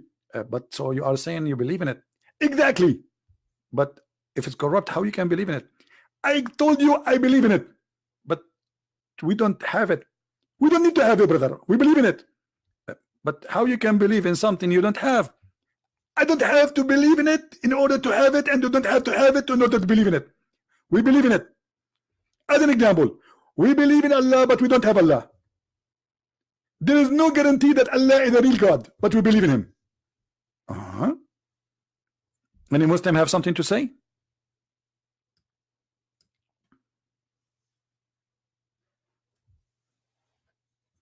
No, it's not taqiyya, it's stupidity. The guy here is arguing in a stupid way.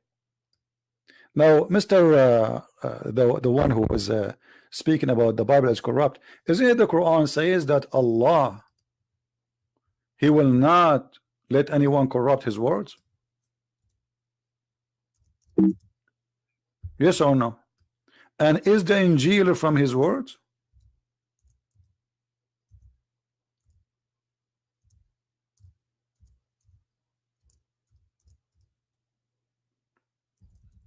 Who's a Muslim wanna call me? I mean, why those Muslims are just, what the problem?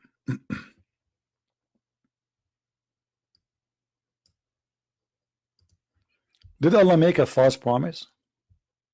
Look what he said. And none can change his words. Who's talking? Allah. Is the Torah, according to Islam, is the words of Allah? Yes. So how the Quran says none can change his words, and you Muslim says the Torah is changed?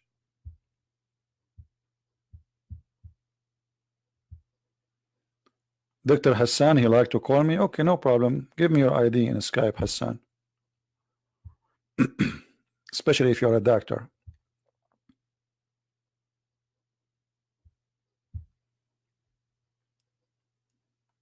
Do you see it? Nobody can change the word of Allah. That is a contradiction. Here the Muslim, they will say, oh, he meant the Quran. That's stupid, because here it says nobody can change the words of Allah.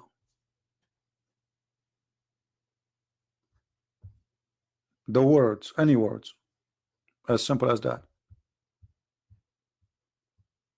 But let me tell you why you Muslims you say that, because you could not find your prophet in our book, and Christian they refuse Islam, so you say it's corrupt, because your book teaching totally 100-degree against the Bible teaching, so you say it's corrupt. But let me tell you the good news. I don't believe that the Quran is a corrupt book. I believe the Quran is a fraud. There's a huge difference between corrupt and a fraud, and I will explain to you. Maybe you are slow. Corrupt, it means there is original and the original change in it. The Quran is not. The Quran from the beginning, the original is a fraud. This is why I don't really try to prove the Quran to be corrupt, because how you can corrupt the corrupt? Muhammad himself is corrupt man. The founder, the maker of the Quran is a corrupt man.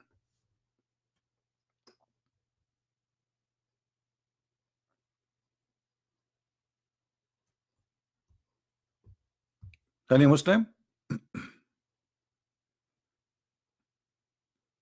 Until now we have 0 Muslim to call. God, who do not know where the sun set, he do not know how the baby is made, he do not know how he think the women have a sperm. I mean, what's wrong with this God? God, he think women have a sperm and the sperm coming from her ribs? What is that? God, he think that the ice is coming from mountains in heaven and he break from there and he throw it at us? So it's very obvious that Muhammad is a scam, is a fraud. This is why we don't try to prove that the Quran is corrupt, because there is no need. We have tons of proof that Muhammad himself is corrupt, and then whatever come from the corrupt man is false.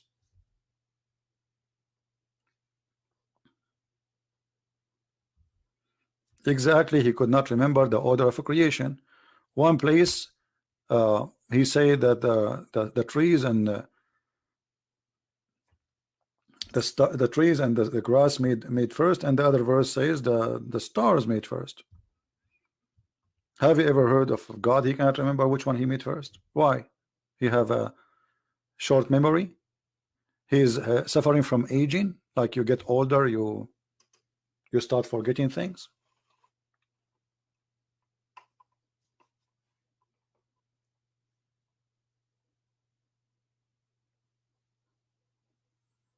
Anyone?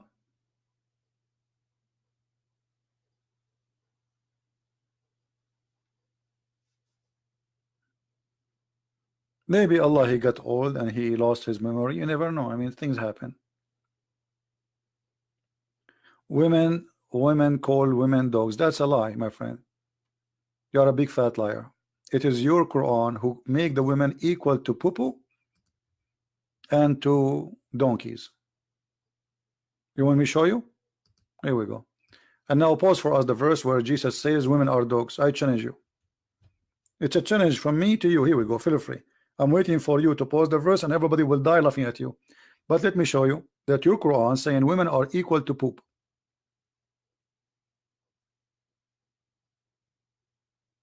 Are you there, Abdul?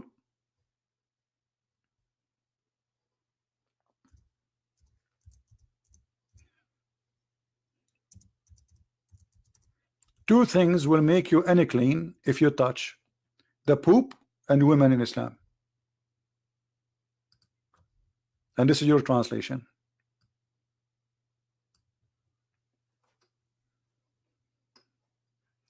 Or one of you comes from the call of nature, or you have been in contact with women, that will make you unclean. Do you see it? Now pause for us the verse in the Bible, Jesus saying that women are dogs and you are a liar. The woman, she said to him, she is worshiping him. So he is quoting for her what the Jews they say. So if you don't believe in our God, so why we will throw our jewel to the dogs, our bread?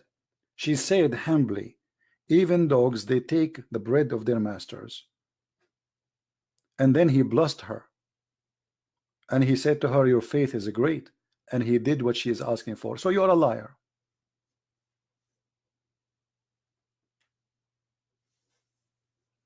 Now, is it true here that your prophet saying in the Quran, Allah saying that if you touch women and poop, you became unclean? Is that right or no? And by the way, it's your prophet who made women equal to dogs. Read this.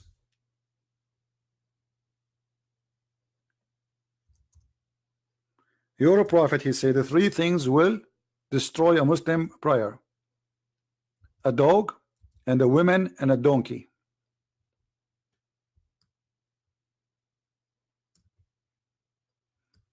Are you there, Abdul?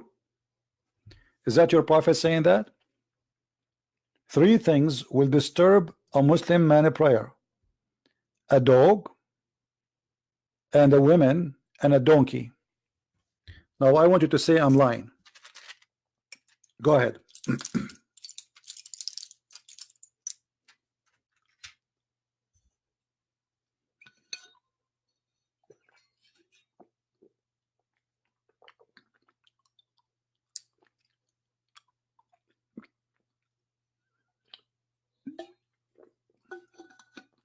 Where is the guy who is fighting for women rights? He's a Muslim. What happened? Three things will destroy your prayer if they walk in the front of you: a dog, and a donkey, and a woman. Are you there?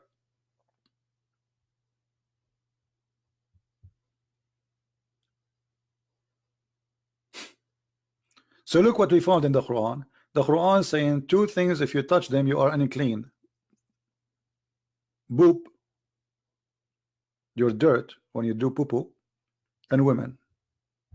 And Muhammad saying three things will destroy your prayer: a dog, and a donkey, and a woman.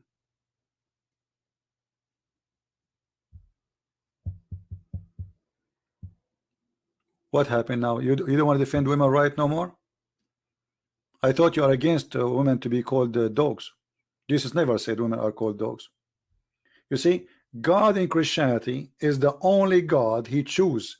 That God himself, he cometh through a woman. Christians, is it true that we believe that Jesus our Lord, he is born of a woman? So if women are dogs in Christianity, as this liar he said, then how God himself he chose to be born of a woman? That is a big fat lie, my friend. You are a liar like your prophet. Shame on you. Ah, I forgot you are just following Muhammad. When they asked Jesus about what the women, who was going to marry this woman when they go to heaven, look what Jesus said. He said, he and she, they will not be married. They will be the same as angels, which means women and men, they will be equal in heaven. So while Jesus saying women and men are equal in heaven, your prophet was saying that your mother, she will be a sex toy in the heaven for you, somebody.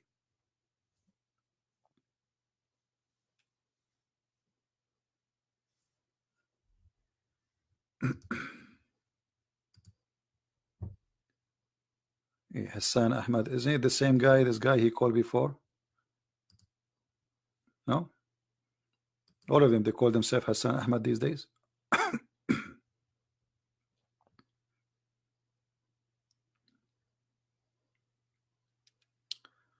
Anyone? We gave him hello, this Hassan Ahmad. He is not answering. I will give him 2 minutes. If you don't answer, I will block him. Let us give him a call.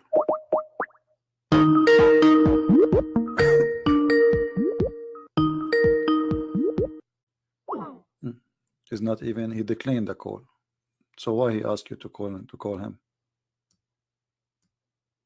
Call decline. Hassan the hero. Bye-bye, Hassan.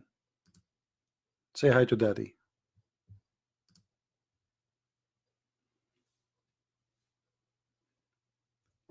Anyone?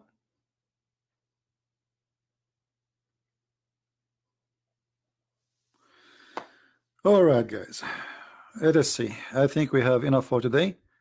I hope we have a good time and we learn something. As you see, Muslims have no answer.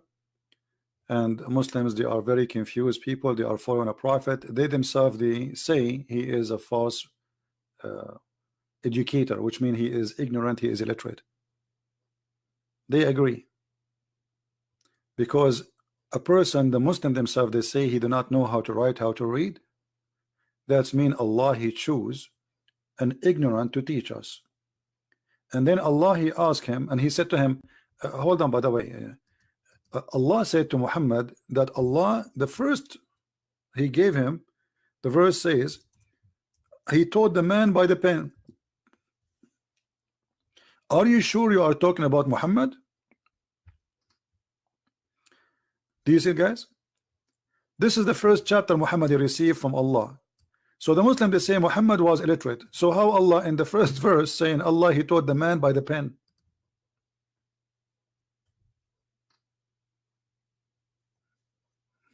What the pen have to do with Muhammad? If Muhammad do not know how to write, how to read, and this is the first chapter Muhammad he received, Allah saying to him, Allah who taught by the pen. Stupid religion. Stupid religion. And by the way, the pen is not created by Allah. And the word pen is not even Arabic, but yet the Quran says this is a pure Arabic book.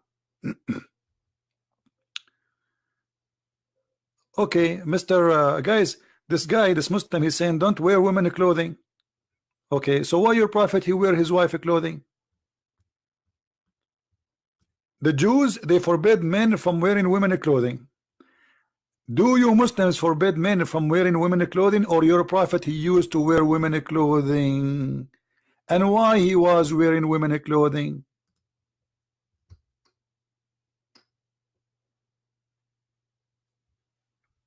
Any Muslim can tell us? Why Muhammad he used to wear his wife Aisha clothing? Who wanna tell us? The Jews, they don't allow cross-dressing. Muhammad he was doing cross-dressing. Muhammad he used to use eyeliner. He pee like a woman and he wear his wife clothing. Are you there?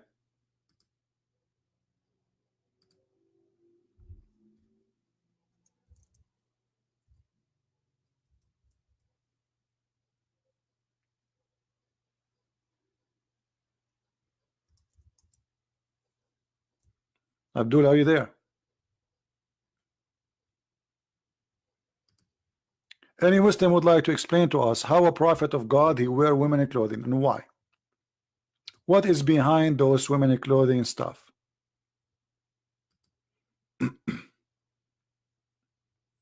Anyone?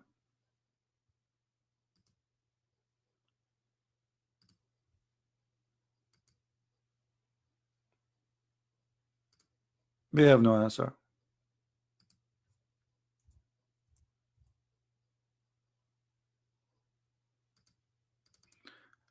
Let us show some reference.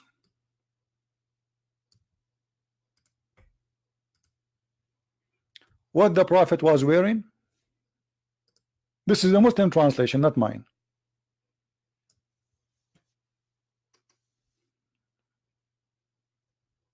Are you there, Abdul? Yes, the Jews don't allow anyone to wear women clothing. For them it's a shame. For you it's okay?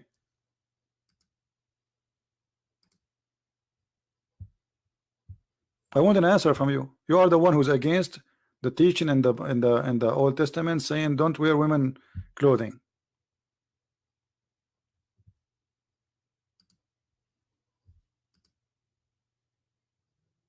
He asked me to call again. Okay, hold on. Because I blocked his name already. He did not answer.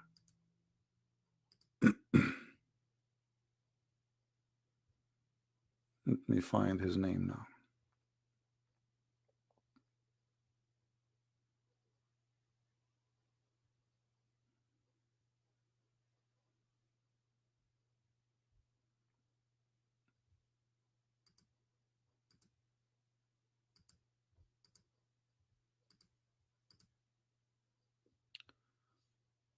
We need to find your name. I hope now we will not call him and he will not answer again.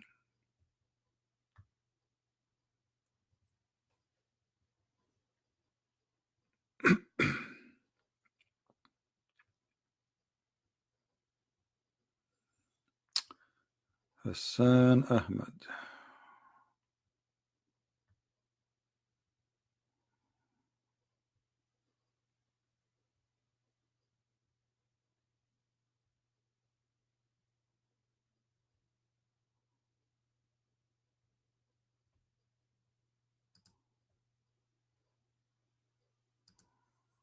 All right.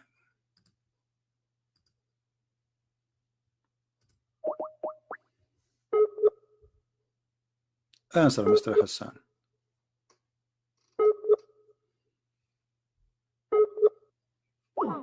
He's not there. Hassan Ahmed.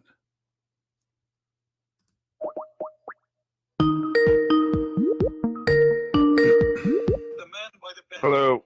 Yes, Mr. Hassan. How are you? Hello. Hello. I hear you. Go ahead. Hello, sir. I hear you. Go ahead. What do you want to say to us? You're live on air. Hello. Can you hear me? I hear you. Go ahead. Okay, so I was listening to your conversation about Quran, and I just wanted to make a point. I'm not like a debater, but I just want to make a point from where I've I lost you. that during Prophet's lifetime. Say again, Hassan. I lost you. Sorry. Hello. During Prophet's. Yeah. Yes. So during Prophet's. So you, as you were making a comment about Prophet, that the Quran is corrupted, right? Is what? You're basically making a comment that Quran is corrupted. Corrected? Corrupted. No, I did not say that. Yes, you cannot corrupt something is a fraud. The book is a fraud, all of it. It's not corrupted. So first of all, so if you don't believe that it's a revelation, that's one thing. But I can give you a logical thinking about if it's the revelation, and if it's the book of God, it's the word of Allah, then and then we can debate about whether it is changed over time or not. Okay, I'm listening. So Hassan, go ahead. I'm listening. Go ahead. Take your time. Okay, so my point was logically thinking. Okay, so imagine the Prophet, okay, and he's spending his life through, and the Quran is being revealed to him, and what was going on, that there were like a lot of people who were actually memorizing it. Okay, like they were like thousands. They were like thousands. You know that it's been written in the books, and let's just say even the goat had eaten it, like the verses of the Quran which were written. Okay, so what about those thousands of people who had memorized it? So you're making a point is that, I mean, or let's go back to the history. Let me ask you, did you memorize any song? Did you memorize any song in your life? Did you memorize any song in your life? Let me my friend Hassan, I got your point, but I'm asking you, there's millions of people memorize songs, but doesn't mean that those songs, doesn't mean that those songs are from God. So I'm not asking you if the Quran is correct. Listen, from the beginning we say memorized it. You're saying that all of those people, they decided, okay, we're gonna change Quran. No, I did not say that. No, I did not say that. You're not listening. Okay. I said from the beginning, how you can accuse the corrupt of corrupt, which means the Quran itself is a fraud. So how many people recite the fraud, my friend? How many people recite the fraud will not make the fraud true? So what you are saying to me, because you memorize the Quran, that will make the Quran true. So what I'm asking you, can you prove to us? Can you prove to us that and you said to us that the goat ate the Quran? Okay, can you recite for me the verse where it says a woman, she should give her boobs 10 times? You said the Muslims are memorizing by thousands. Okay, I want you to tell me this verse. Just only this verse. What is the verse? The verse it says women, she should give her boobs 10 times. There is no verse like this. This is like hadith. This is what Aisha is saying. No, What do you mean no? No, this is no, what are you talking about? There's tons of approves of that. There's tons of approves. Listen, even Aisha, she was practicing breastfeeding for anyone when I enter upon her. She ordered her nieces, her sisters to do breastfeeding for adults for anyone when I enter upon her.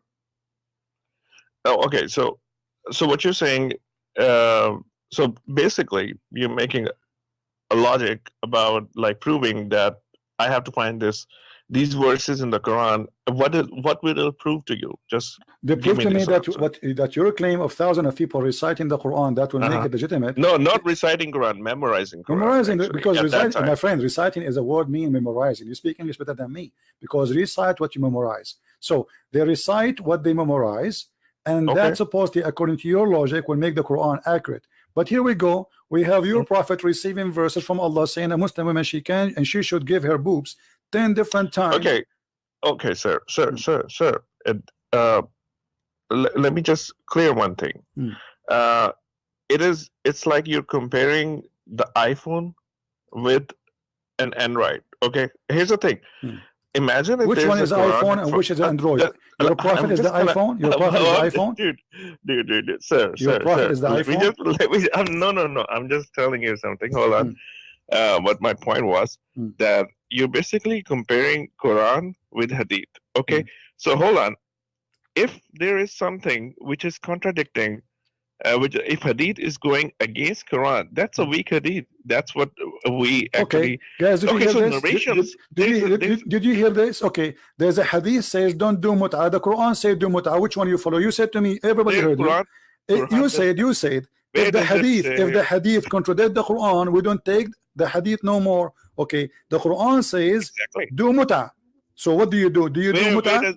The Quran does not say that. I read Quran. Okay, read chapter 4 verse 23 24. I've read Quran. Hold on. Okay. Chapter. What's the chapter? Chapter 4. Chapter 4. Hold on. It's on Google? Is it on Google, by the way? I mean, I thought in the Quran is in your chest. You memorize it. It's in Google now. Okay. No. I'm not. I have not memorized it. I've read it. Okay. Okay. And I mean, I've like other things to memorize too. But yeah, I hope I will one day. Chapter 2. Chapter 4. Chapter 4, verse number 24. Yeah. Verse number 24. 24. What translation you like to read it from? Quran. Okay. No, I'll see that. You want to see tafsir? No. Yeah, no. I'll see the whole context. Of course, okay, I will. See the whole context. You are expert. Well, Musnad al-Nisa. Hold on.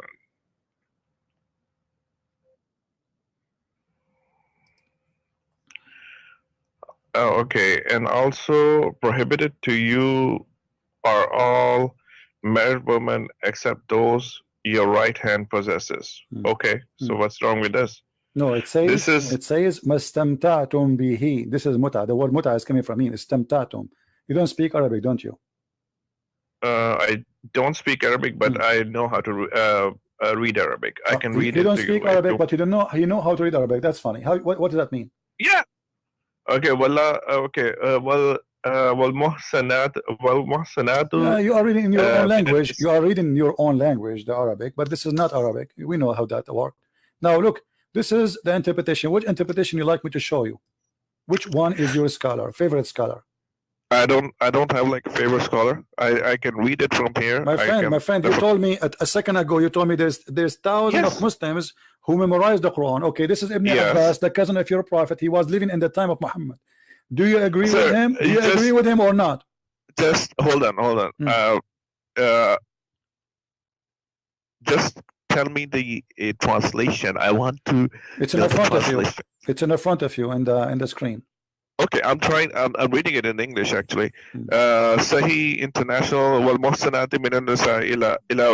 Is this the same one? What's Sahih International? Sahih International is a translation for the Quran, not interpretation. What interpretation you like to read? I'm not reading the interpretation, right? Okay. Just reading the interpretation words because you see, in order to not to waste your time and my time, Mr. Hassan, Can you give me interpretation for the verse? What is the scholar we should read it from? Ibn Abbas, Al-Jalalain, Al-Qurtubi, Ibn Kathir, who? Sir, scholars or Quran? Which one is more Oh, so now scholars are garbage. And no. Hold on. I'm saying, hold on. My friend, Sir. I'm saying scholars because they are the one who they are in charge of explaining the Quran to you. So No, you're the scholars, not mine. I can read Quran on my own. No, you cannot. You don't even speak Arabic. Oh, hello. I cannot speak Arabic, but I can read Arabic. Okay, so how? So what's the benefit of reading? Okay, hold on. So now I'm going to open a book in Iranian language, because Iranian they use Arabic letters, so I can read them, but I don't understand. That's very silly, my friend. You can get the translation. My friend, okay, but the translation, you okay? Do you agree that translation? Okay, and do you accept? Do you accept the translation? Do you accept the translation of the Quran? Yes. Okay, what translation you accept? What translation you accept? Whatever is Sahih International. This one. Sahih International, guys. This guy he accepts Sahih International. This is the translation for the Quran. Are you sure? Yeah, it's written over here in front of me. That's how I can read. Read for us Sahih translation. Go ahead. So, and also prohibited to you are all married women, except those your right hand possesses. This is the decree of Allah upon you, and lawful to you are all others beyond these, provided that you seek them in marriage with gifts from your property, desiring chastity, not unlawful sexual intercourse. Full stop. Okay. So for whatever you enjoy of marriage from them, all right, give them their due compensation as an obligation, and there's no blame upon you for what you mutually agree to beyond the obligation. Okay. Indeed, Allah is ever knowing and wise. So Sadaqallahu Azim. So this is the interpretation of the verse. All right. So where does it say mata? Does it say? Did you see the word enjoy? Yes. Okay. Yes. That joy is a full marriage or temporary marriage? Where does it say? Okay. So for whatever you enjoy of marriage from them. My friend, no. Hold on. No. Read.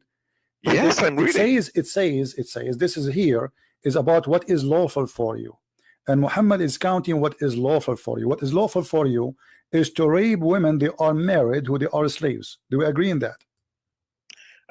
Yes, you can marry the no, slaves. not marry them, to rape them. Don't say marry. No, it's not rape. They are married. How you marry women? They are married. They are married. They are married. It's in front. You are the one who choose the translation, not me. You are the one who say this. Yes. Okay. Yes. It says it's forbidden for you to women who they are already married, except.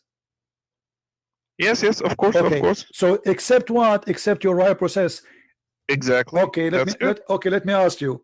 Muhammad, when he says it's lawful for you women already married, how you can marry unmarried women according to you? No, it says and married women except those your right hand possesses. Thank you. So married women are forbidden except married women who they are slaves. Oh, dude, there's like written in Abdul. This is hello. I don't like stupid. No. Listen. You're basically don't make me hang up on you because you are a kid. Do you like us to see scholars? I'm not a kid. I'm a 34-year-old. If you are not a kid, then accept. The translation says it's forbidden for you all married women except. Do you speak English or not? All married. This is your translation. All married women are forbidden for you except the slaves. In front of your eyes. Okay, listen. So let me ask you. Why? Okay, Hassan. Just to make it short. Why all scholars of Islam agree with me against you? Give me a reason. No, they don't agree with you. Here we go. Okay, they agree with me probably. No, let us take it one by one. Here we go. Are you sure? If I approve it, you apologize and you say clearly that you are a silly, stupid dude claiming knowledge. Are you willing? Okay. See, here's the thing. You're basically using a foul language. No, I'm not. Because you're a liar. Here we go. Those are the scholars. Choose one for me. Anyone. All of them. Why would?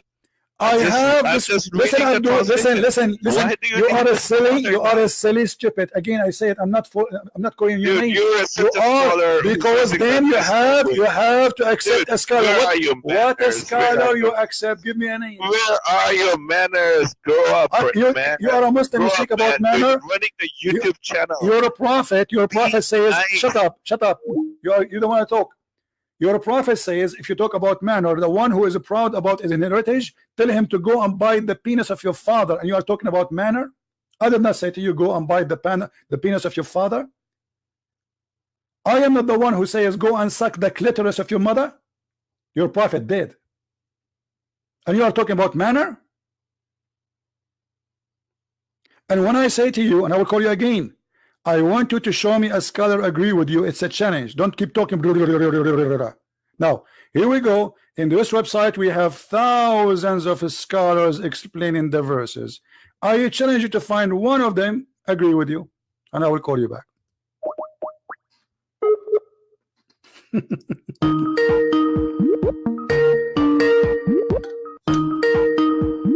Hello. Okay, so now did you hear me? Yes, I can hear you. Did your prophet say is the one who is proud about his inheritance, tell him to go and suck the penis of your father or bite it? Where does it say that? Come here on. We go. Here we go. You say, okay, here we go. Okay, hold on. Here you go. Okay, in front of you, we'll put it. Okay, here we go. You're jumping. No, we are not jumping. We'll go. Okay, you don't let us go there after we finish. Then you are saying I'm jumping. So, what scholar you agree with? Even okay. What is scholar? What is your scholar? Please don't waste my time. Sir. Either you're gonna question me or I'm going to question you. No, we are. You're saying you are an Indian guy who don't speak Arabic, you don't speak good English, you don't speak your language, and you are trying to school me. So I'm not going to waste my time. No, I'm not trying to school you. I am asking you. Okay, no. You said that there is a scholars agree with you. Can you name one for me? I'm asking you the questions. You're not answering No, we need to prove your point, my friend. You need to prove it. You said I am lying about the muta. Here we go. This is Ibn Abbas, the cousin of your prophet, saying that this is a temporary marriage. Dude. Okay, let's just say. Is that a temporary marriage or not? Temporary marriage. It's in Shia. You know that. No, this is Sunni. Ibn Abbas is not a Shia. Are you stupid or what? This is not a Shia. You are stupid or what? Sahih al-Bukhari is a Shia book. Sahih al-Bukhari is a Shia book. Dude, it doesn't. Sahih al-Bukhari is a Shia book. Is Sahih al-Bukhari a Shia book? I'm reading in front of you. Sahih International people, just Google get the lost. words. Don't call me again. Just get lost. You are a stupid idiot.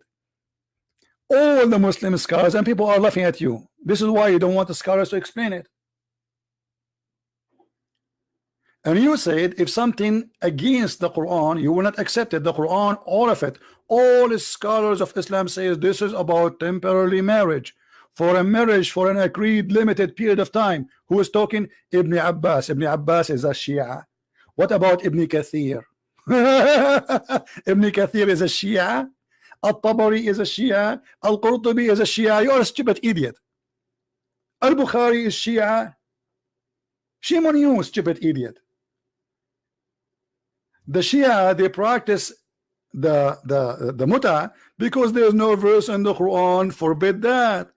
And you actually agreed with them because you said if any hadith against the Quran, we should not follow the hadith. Will the Shia they say the same? There's hadith saying the muta is forbidden, but in fact there's hadith saying the muta was a practice, still practice after Muhammad, and we can find tons of them. So this guy, he don't want to read his scholars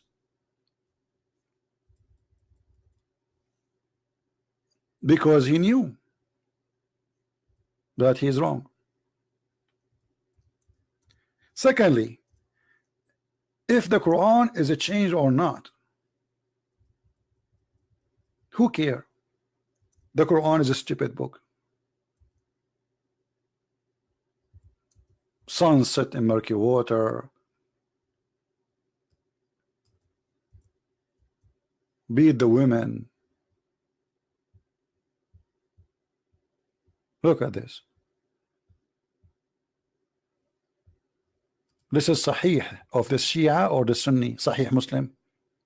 The joke of Shia, this is stupid. This is, people are laughing at you.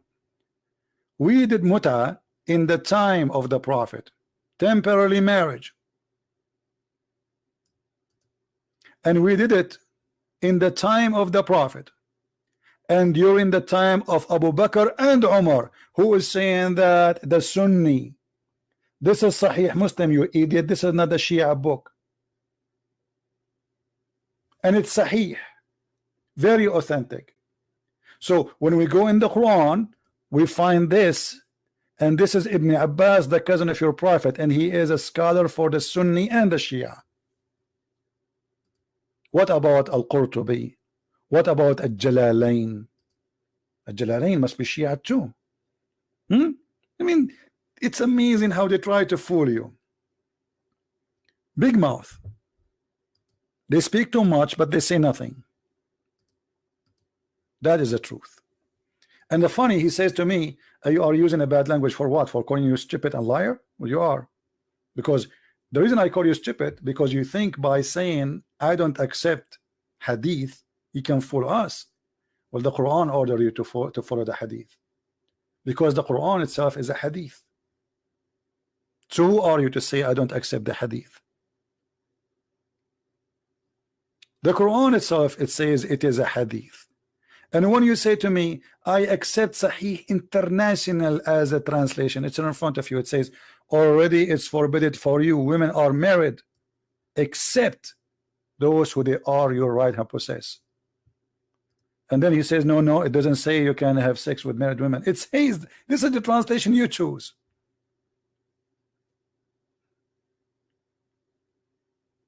And we can go now to Ibn Kathir, all the Sunni scholars. Not a single one of them agree with you. Do you know why? Because you are a liar. This is why you choose not to choose any of the scholars. Which scholars you want to read from? Shall I go to Ibn Kathir right now, live on air? In English? Are you going to say Ibn Kathir is a Shia? I think you will. This is the only way to escape.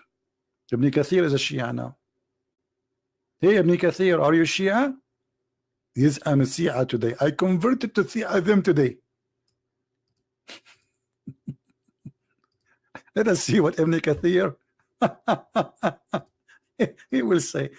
Yeah, the Ibn Kathir must be Shia too. Al-Qurtubi must be Shia. Al-Jalalain must be Shia. Al-Tabari must be Shia.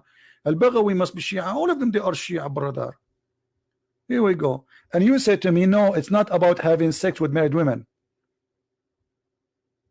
Read it, liar, idiot. Those you acquire them from war, they came to the Prophet, says, should we have sex with them without marrying them? Even do we have orgasm inside? You know what I'm talking about. He says, yes, you can do that. Shall we stay like, you know, we do like you know, like we have sex without coming in? He said, no need that. So Muhammad, you don't care even to know who is the father. Read it. And this is Sunni book.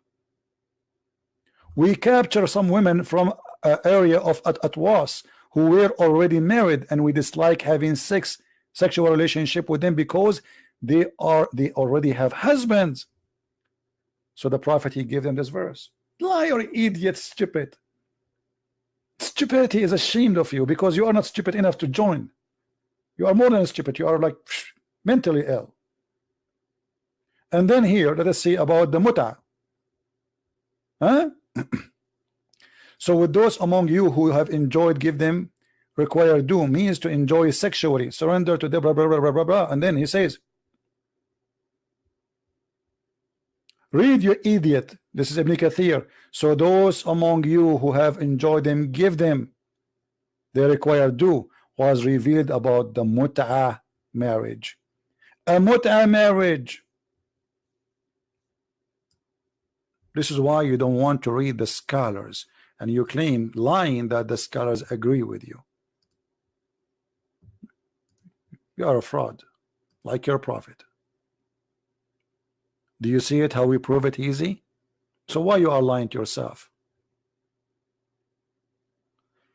You only talk about hadith. I'm not talking about hadith, you idiot. This is the Quran. This is hadith now.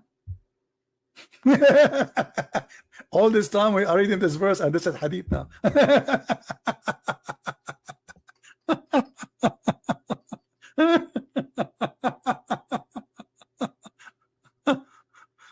Unbelievable. This is Quran. No, this is Quran. This is and why you don't want to talk about the hadith? Are you ashamed of your prophet, brother? Isn't it the Quran is a hadith? Here we go. The Quran says that the Quran is a hadith, and it was collected the same as the hadith collected. The same.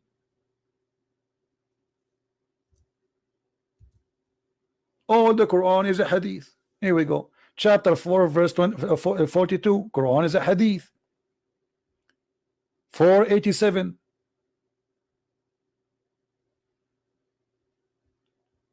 Read and love. Huh? And actually, we will show you a verse where it says clearly that the Quran is the best of the hadith. All of these verses saying the word hadith. All of them, they are talking about hadith.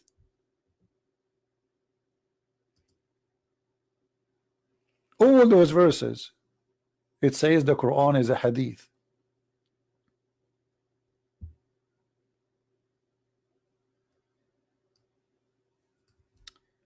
Ignorant.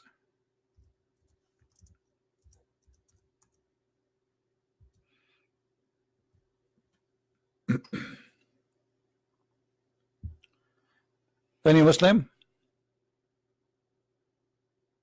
No, hadith not means saying. Hadith is a speech mentioned.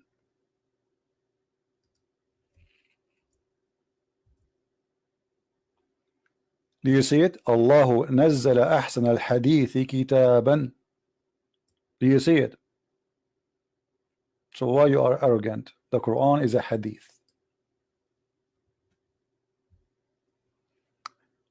And by the way, the Quran should not be collected by the Muslims. Look what the Quran says. Inna alayna jam'uhu wa qur'anuhu. It is on us, Allah saying, to collect the Quran and to recite the Quran. So where is the Quran today, which collected by Allah?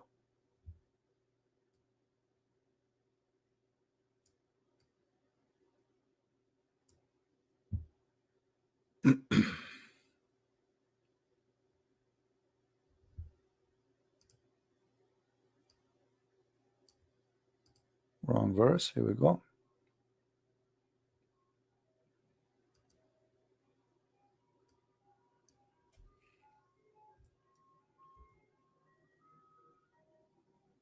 Inna alayna. The search engine is stupid. Okay, here we go. Chapter 75, verse 17. It is on us to recite the Quran and to collect the Quran. And look at the translation here. Indeed, upon us is collection, and put between two brackets in your heart.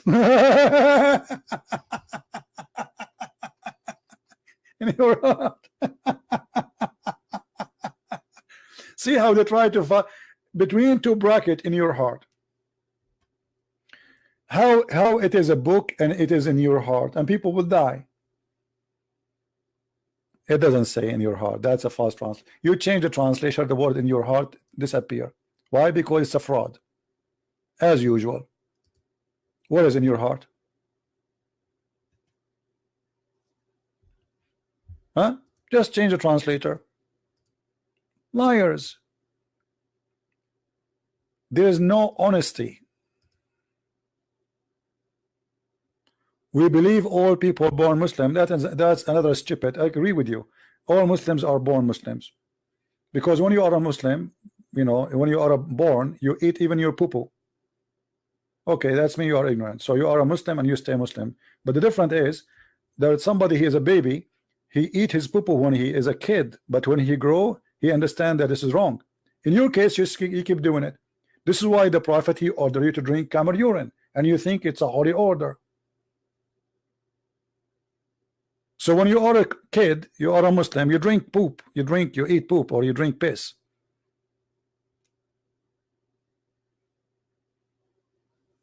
That is the truth.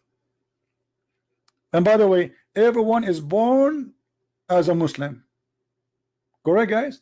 He just said Muhammad, he said, but this is in the hadith. So he don't want me to talk about the hadith, but they quote the hadith for me.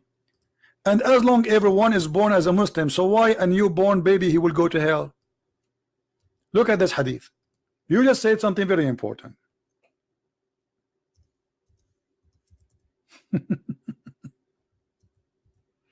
Everyone, brother, is born as a Muslim. Aisha and Muhammad, they went to a funeral, and a child from a Muslim family of Al-Ansar, he died. He said he will be, this child, he will be a bird from the bird of paradise. Muhammad, he says, might be otherwise, he might go to hell. So how a child, he is born as a Muslim, he die as a Muslim, he go to hell? Explain to me. I will tell you why. Because Muhammad obviously is a fraud. He contradict himself.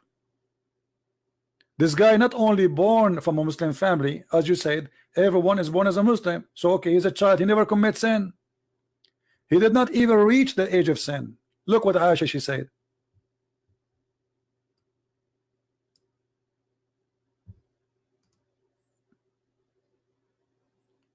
Okay, guys, this is because Muslims go to submission. What this guy is talking about? It's a kid, it's a baby. You just told me yourself that everyone born is a Muslim.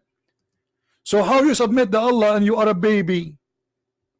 And if you submit to Allah and you are a baby, and you tell me that every baby is a Muslim, so how the baby who is a Muslim will go to hell? Solve the problem, go ahead.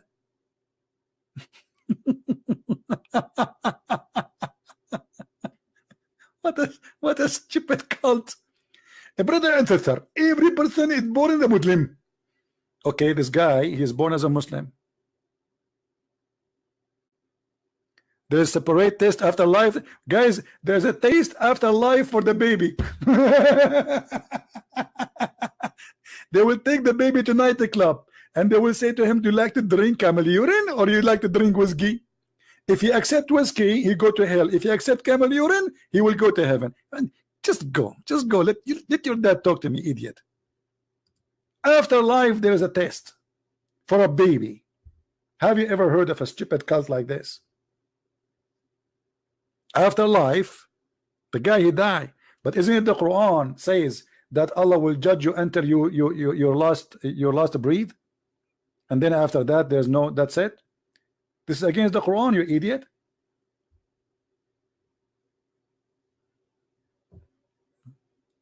I hope idiot will not be upset from me because I'm using it too much.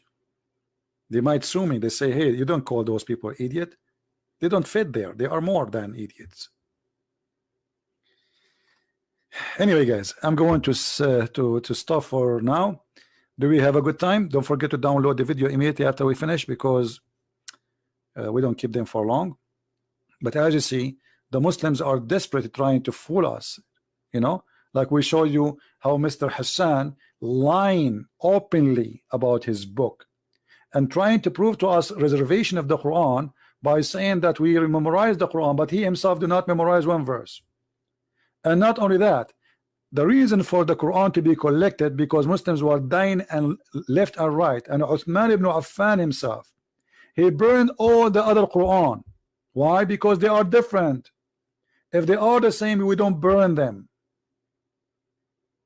If we have the same books, if we say we have 10 Quran and all of them they are exactly the same, why wouldn't I burn them? He burned them all. And he made his own version. And by the way, they don't have even the book of Uthman. What they have today is recitation of Hafs according to Uthman,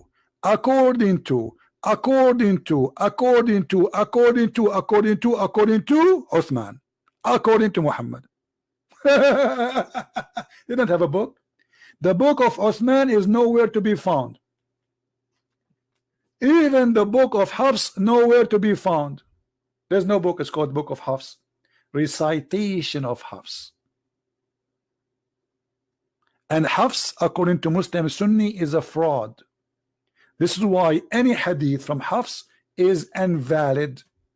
Why? Because he is a fraud. So how you accept a person you accuse him to be a fraud to give you the book?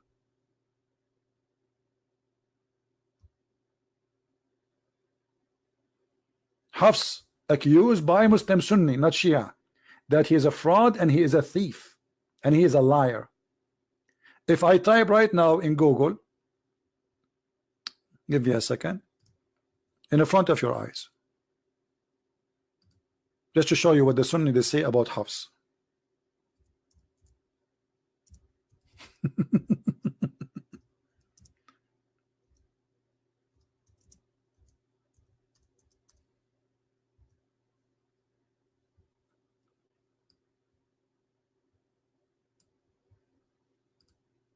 Here we go. This is a website. It's called Ahlul Hadith, the people of Hadith, Muslim, Sunni. All of it is people, they are Sunni, and they are quoting for you how many Islamic books. The one who is posting, I choose, I mean, anything in the internet. Abu Abdullah Ar-Riyani, Multaqa Ahl al-Hadith. This is the website. All right. It says, oh, you know what? Let me translate the page for you to English. Why I want to do that? I mean, where is translation? It doesn't appear. I think I have to use Google. Yeah, I think I need to open it in Google browser.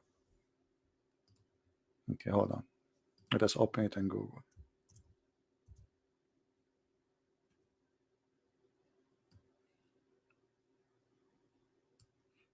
Translate to English. Here we go. And let us zoom in a little bit and look at this disaster, what the Muslims they say about Hafs.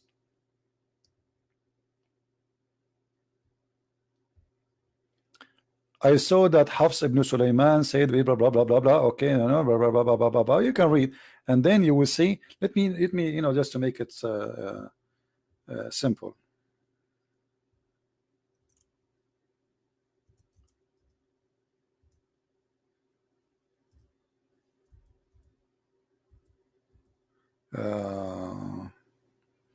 What we will search for, hold on, just to avoid reading all of it. But all of them, they say that he is not trustworthy, he is a liar, he is a fraud, they do not accept his hadith. All hadith is munkar, which means yuck, yuck.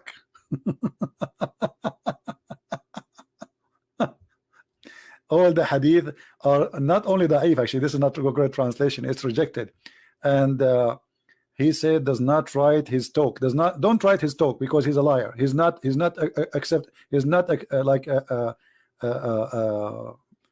you know, credible to write. He make up stories. Like translation of Google is not, he's a liar. Look, he's a liar. He make up hadith. Do you see it? He's a liar who make up hadith. And those are the reference. The Muslim scholars are saying that he's a liar.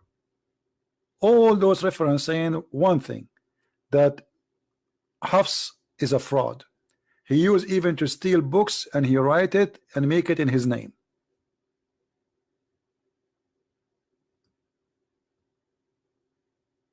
Do you see it? This is the one you are reading the Quran from. He's a fraud according to the Muslim Sunni, not the Shia.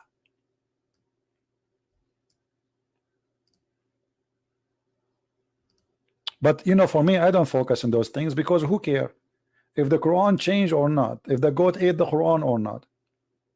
Aisha, she said that the chapter of Al-Baqarah used to be equal to the chapter of Al-Ahzab. That means there's 200 verses are missing in one chapter alone. Umar ibn al-Khattab, he said, and this is a Sunni hadith, not Shia, that the Quran was 1,025,000 letter, I think, which mean 1,025,000 letter, as I remember the hadith. But what we have today is not even 20%. So where are they? But I don't care really if the Quran is gone or not. The Quran today is stupid. What about you? You prove to me that the Quran we have today is not stupid. God who think the sperm is coming from a sperm of a woman, when women they don't even have a sperm. From the chest of a woman. From where? From the location of the necklace. That's what we care for. The Quran is corrupt. The Quran was not. That will not change anything. But I don't waste my time. My friend, you were born as a Catholic and you used to be the Pope. I know all this game. I know it. You know what? Why you don't call me Mr. Catholic who was born as a Catholic just to get you busted? All Muslims who they come here, they say to me, I was a Catholic. Nobody was a Protestant and nobody was Orthodox, because in Islam they consider number one enemy to them is the Catholic. Everybody was a Catholic. Even the Mother Teresa, she converted to Islam. By the way, the Pope who died last year, he became a Muslim. Stupidity. We laugh at you. Once I went to a Muslim chat room and I paused there. I said, hey guys, the Pope and his mother-in-law and his third wife who passed away last year, they converted to Islam today. The admin in the chat, he said, Allahu Akbar, Allahu Akbar. Stop guys, stop the text, stop the text. Look what this brother is saying. Look. The Pope mother-in-law who passed and his wife who passed away last year, they converted to Islam today. Allahu Akbar. Stupidity. I just said who passed away last year. And the chat room went so crazy. Allahu Akbar, Allahu Akbar, Takbir, Allahu Akbar. They don't have a brain. Just say to them a Catholic who converted to Islam, because this is their enemy. She passed away last year, and then one of them, he says, brother, he says passed away last year. How this happened? So they, I bounce him, brother, bounce him, kick him out of here. He's making fun of us. But it was too late. Stupidity. All of them, they used to be Catholic. By the way, we have the sons of the founder of Hamas, one after one, leaving Islam. Don't you know? We have millions of Kurdish and Persian and Arab are leaving Islam. Don't you know? We have the Prophet wife who left Islam. Don't you know? Isn't it true that the Prophet wife who left Islam and she became a Christian? Imagine. The Prophet wife, she left Islam and she became a Christian and she married a Christian man. The Prophet wife himself.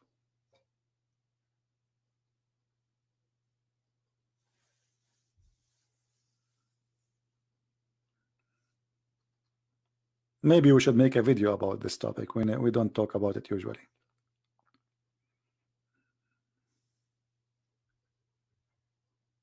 Any Muslim? Mayday, mayday. A Muslim is texting me in Skype.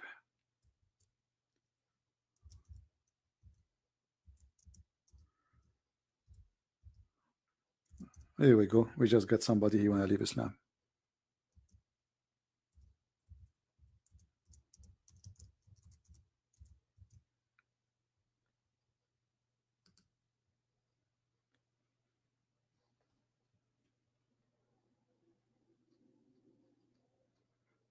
All right.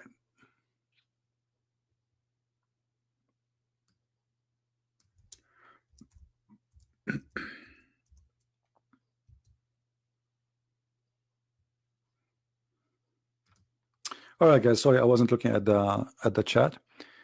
So, do we have any Muslim here? See, because after we heard this conversation with Mr. Hassan, there's a guy. He says to I check what you said, and I will let him. It's up to him if you wanna call. And he is agreeing. He said everything you said, I found it to be true. So look like this guy, he is leaving Islam. I don't know. I'm waiting for him to say yes. Who's next? Tell us about the wife. Which wife? What wife?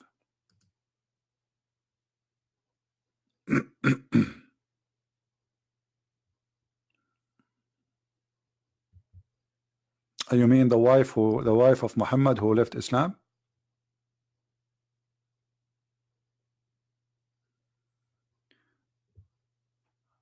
Her name is Qatila.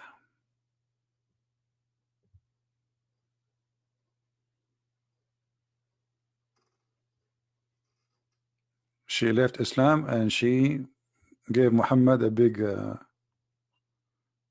She married his enemies.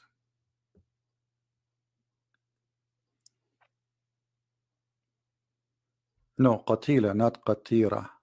Qatila.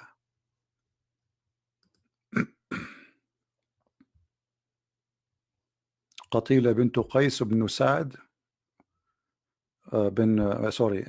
قتيلة بنت قيس, her grandfather, I think his name, anyway, from the tribe of Kinda.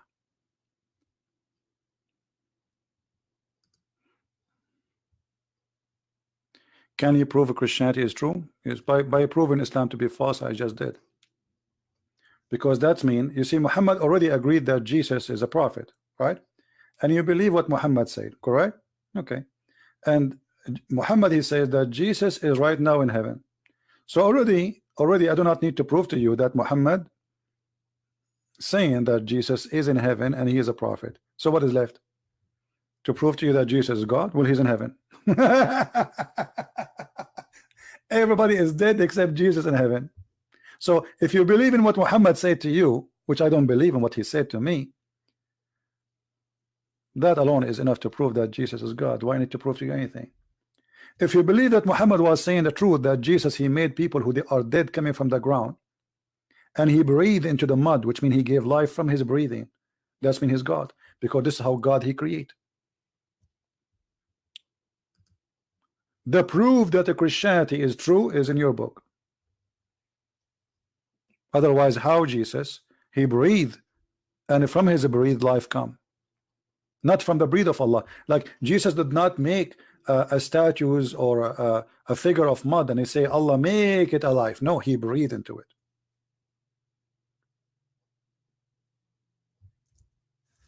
The Muslim then they say, oh, it says that by the will of Allah. Who care?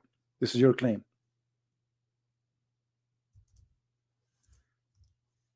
According to you right now, I am attacking Islam by the will of Allah. Prove it. And if this is true, that means Allah is stupid.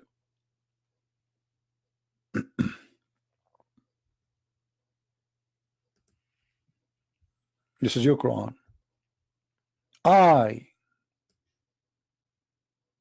Okay, the Quran says that those are signs which Allah support Jesus with.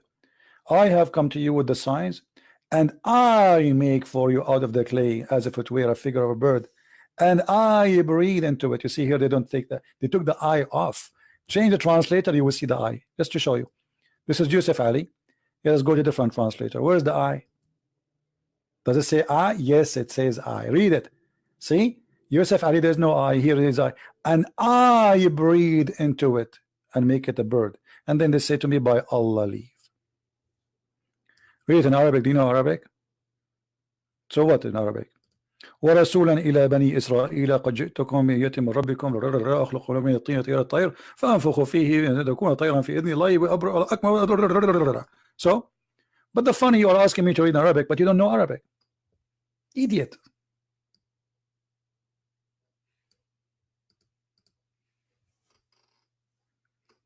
You just said that you are an ex-Catholic, so you do not know Arabic, and now you are asking me to read in Arabic. I mean, who is the fool here? Yeah, you know Arabic. Yeah. Call me, Mr. Arabic. You know Arabic. Call me so we can laugh. You see how you get yourself busted?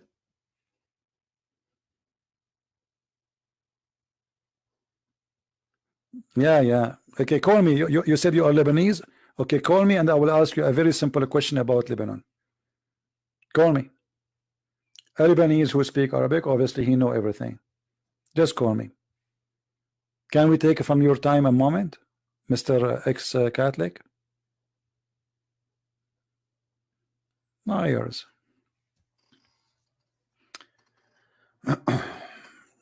By the way, I used to be Muhammad. Yeah. And Allah guided me and made me Ali. And then Allah guided me again and I became a Christian Prince.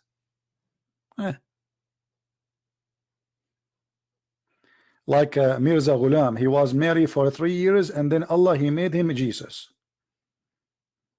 This is what the Ahmadiyya believe in. that Ahmad Mirza Ghulam was Mary, the mother of Jesus, for 3 years.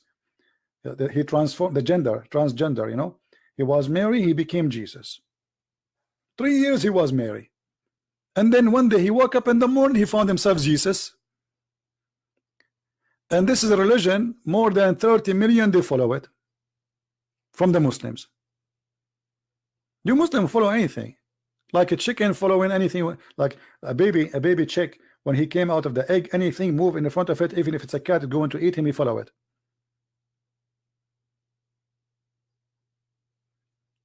And the funny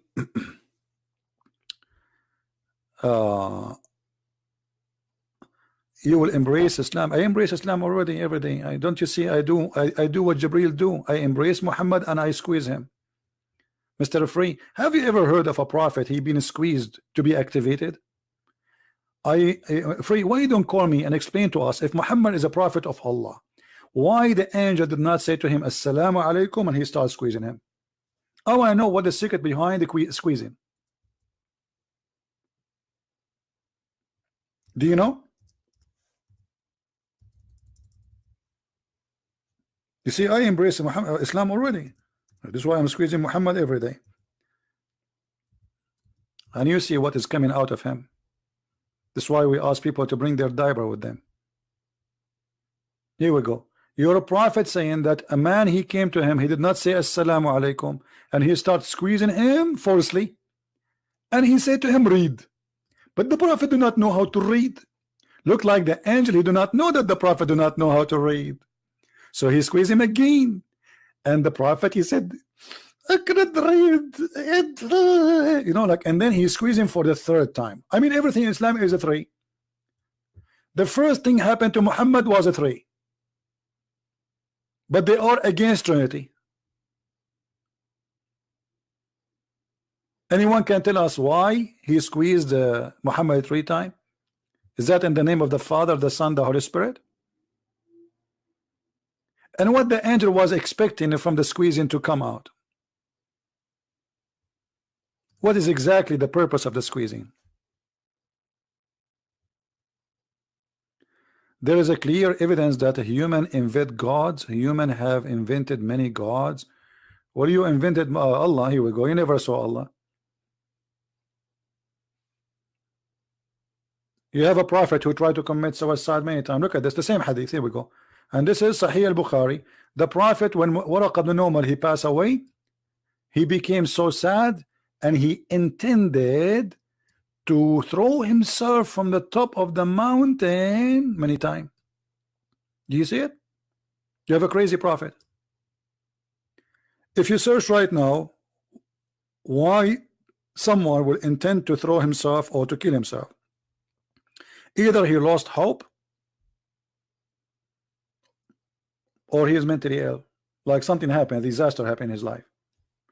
This is a prophet of God. He just started to be a prophet. Why want to throw himself from the top of the mountain? Unless it's mental illness. They challenge me, but they are in the chat. Why didn't call me?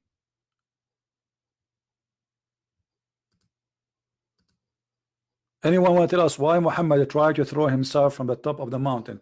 Isn't it Muhammad, he said, the one who tried to kill himself as suicide, not suicide bomber, suicide, which means not to kill the enemy, just to kill himself, he will enjoy hell forever? So why Muhammad trying to enjoy hell forever?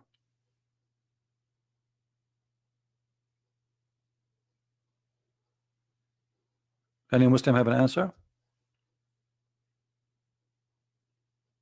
And why he's trying to commit suicide? Because Muhammad, he don't believe he's a prophet. Read carefully. Each time he tried to commit suicide, the angel, he appeared in front of him. He says to him, "Oh Muhammad, you are indeed a messenger of Allah in truth." Whereupon in his heart become quiet and he calmed down and he go back home. Second day he come back to throw himself. What a crazy guy. The angel just yesterday he told you you're a prophet. Why you are doing that again? Because he's mentally ill. A camel wheel, I'm not enjoying you, I'm not ignoring you, but you are a camel and you are a wheel. What I would do with you? I ride a car and I don't drink camel urine. So what I would do? What is your need, camel wheel?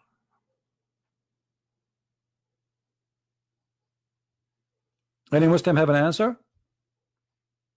And the funny, by the way, I mean, the story here is kind of a drama, because look what happened.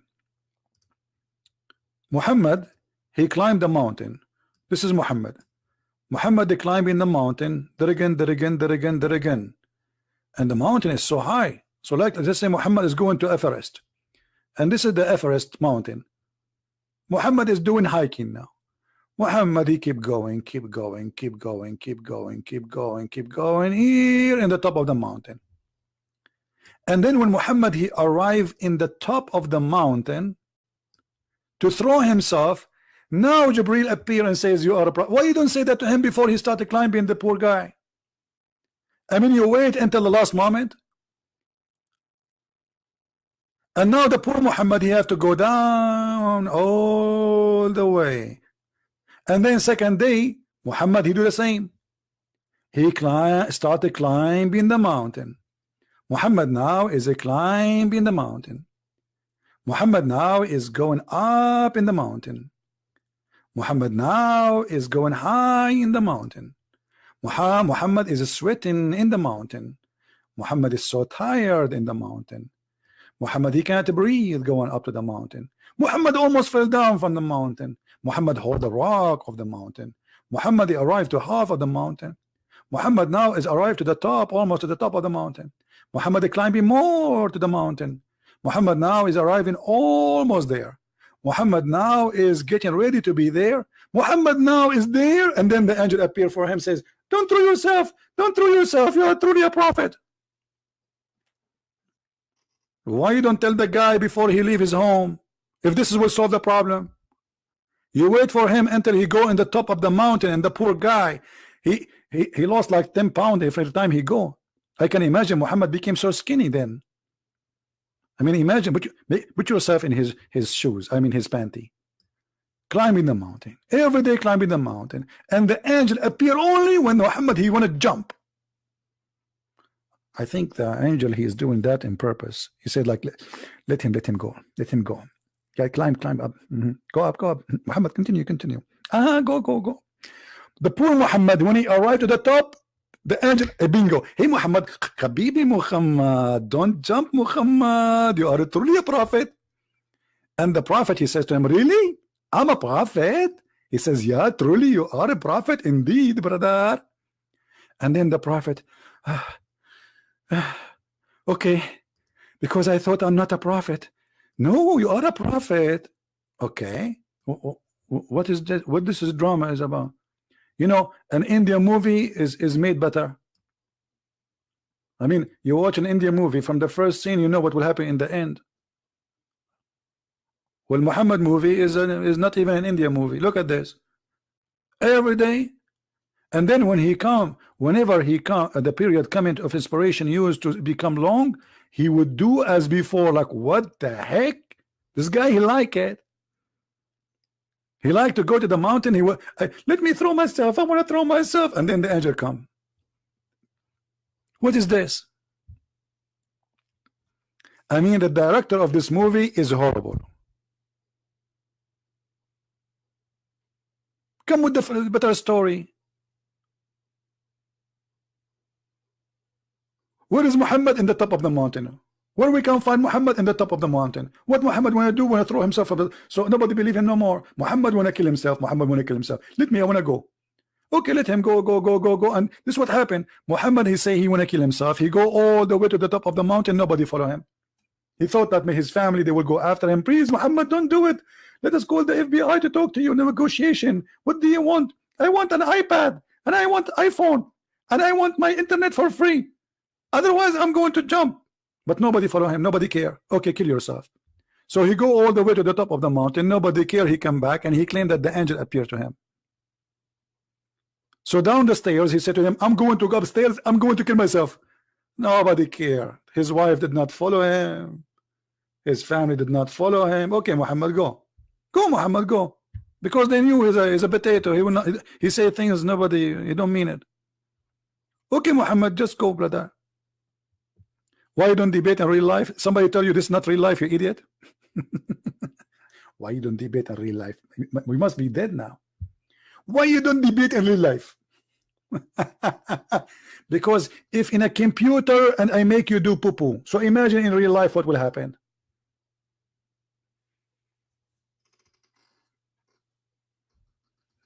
If we are just using a computer, what will happen in real life? I will squeeze you and hummus will come. Hummus. Real life. Anyway, I think we are done for today. I want to say thank you guys. We have 1,000 likes only. Why? Why? If the program is about lipstick, we will get more likes. Honest to God, I saw some programs, women, they are talking about lipstick, jeans. They have like 4,000 or 5,000 people watching live. You believe it? I think I'm going to change my program. I will make it about lipstick, about eyeliner, how to make a makeup. Then people will come.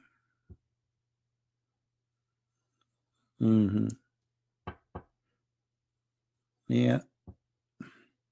Oh, you know what? I found a solution to make you watch me more. Guys, if you don't come tomorrow, I'm going to climb the mountain. Okay?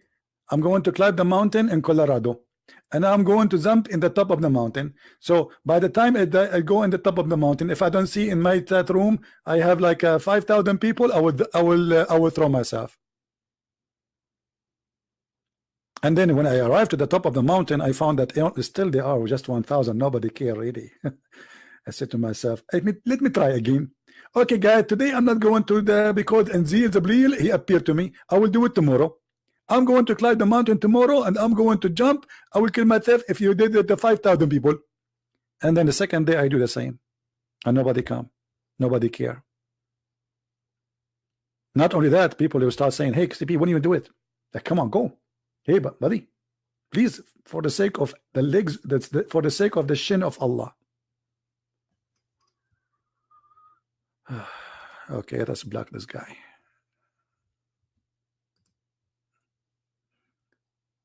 Anyone who will flood the text, we will block you. It's very easy. Take us one click.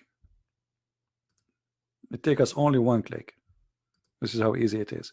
Anyway, guys, thank you very much for being here. If you like this video, don't forget to download it before the video throw himself from the top of the mountain. And if he throw himself from the top of the mountain, then it's going to be very hard to put it together. So, brothers and sisters, if you believe in Allah, brother, and you believe in his heaven and his prophet who tried to throw himself many times, brother, download the video and share it with everybody so we can learn how we can throw ourselves from the top of the high mountain. For it is very, very nice, very beautiful. Here we go. The prophet was trying to learn how to fly. It's very much of adventure. Very much. Thank you very much for being here. May the Lord bless you. And we see you again. Christ is Lord. Islam is false. And we prove it every day. Take care. Bye-bye.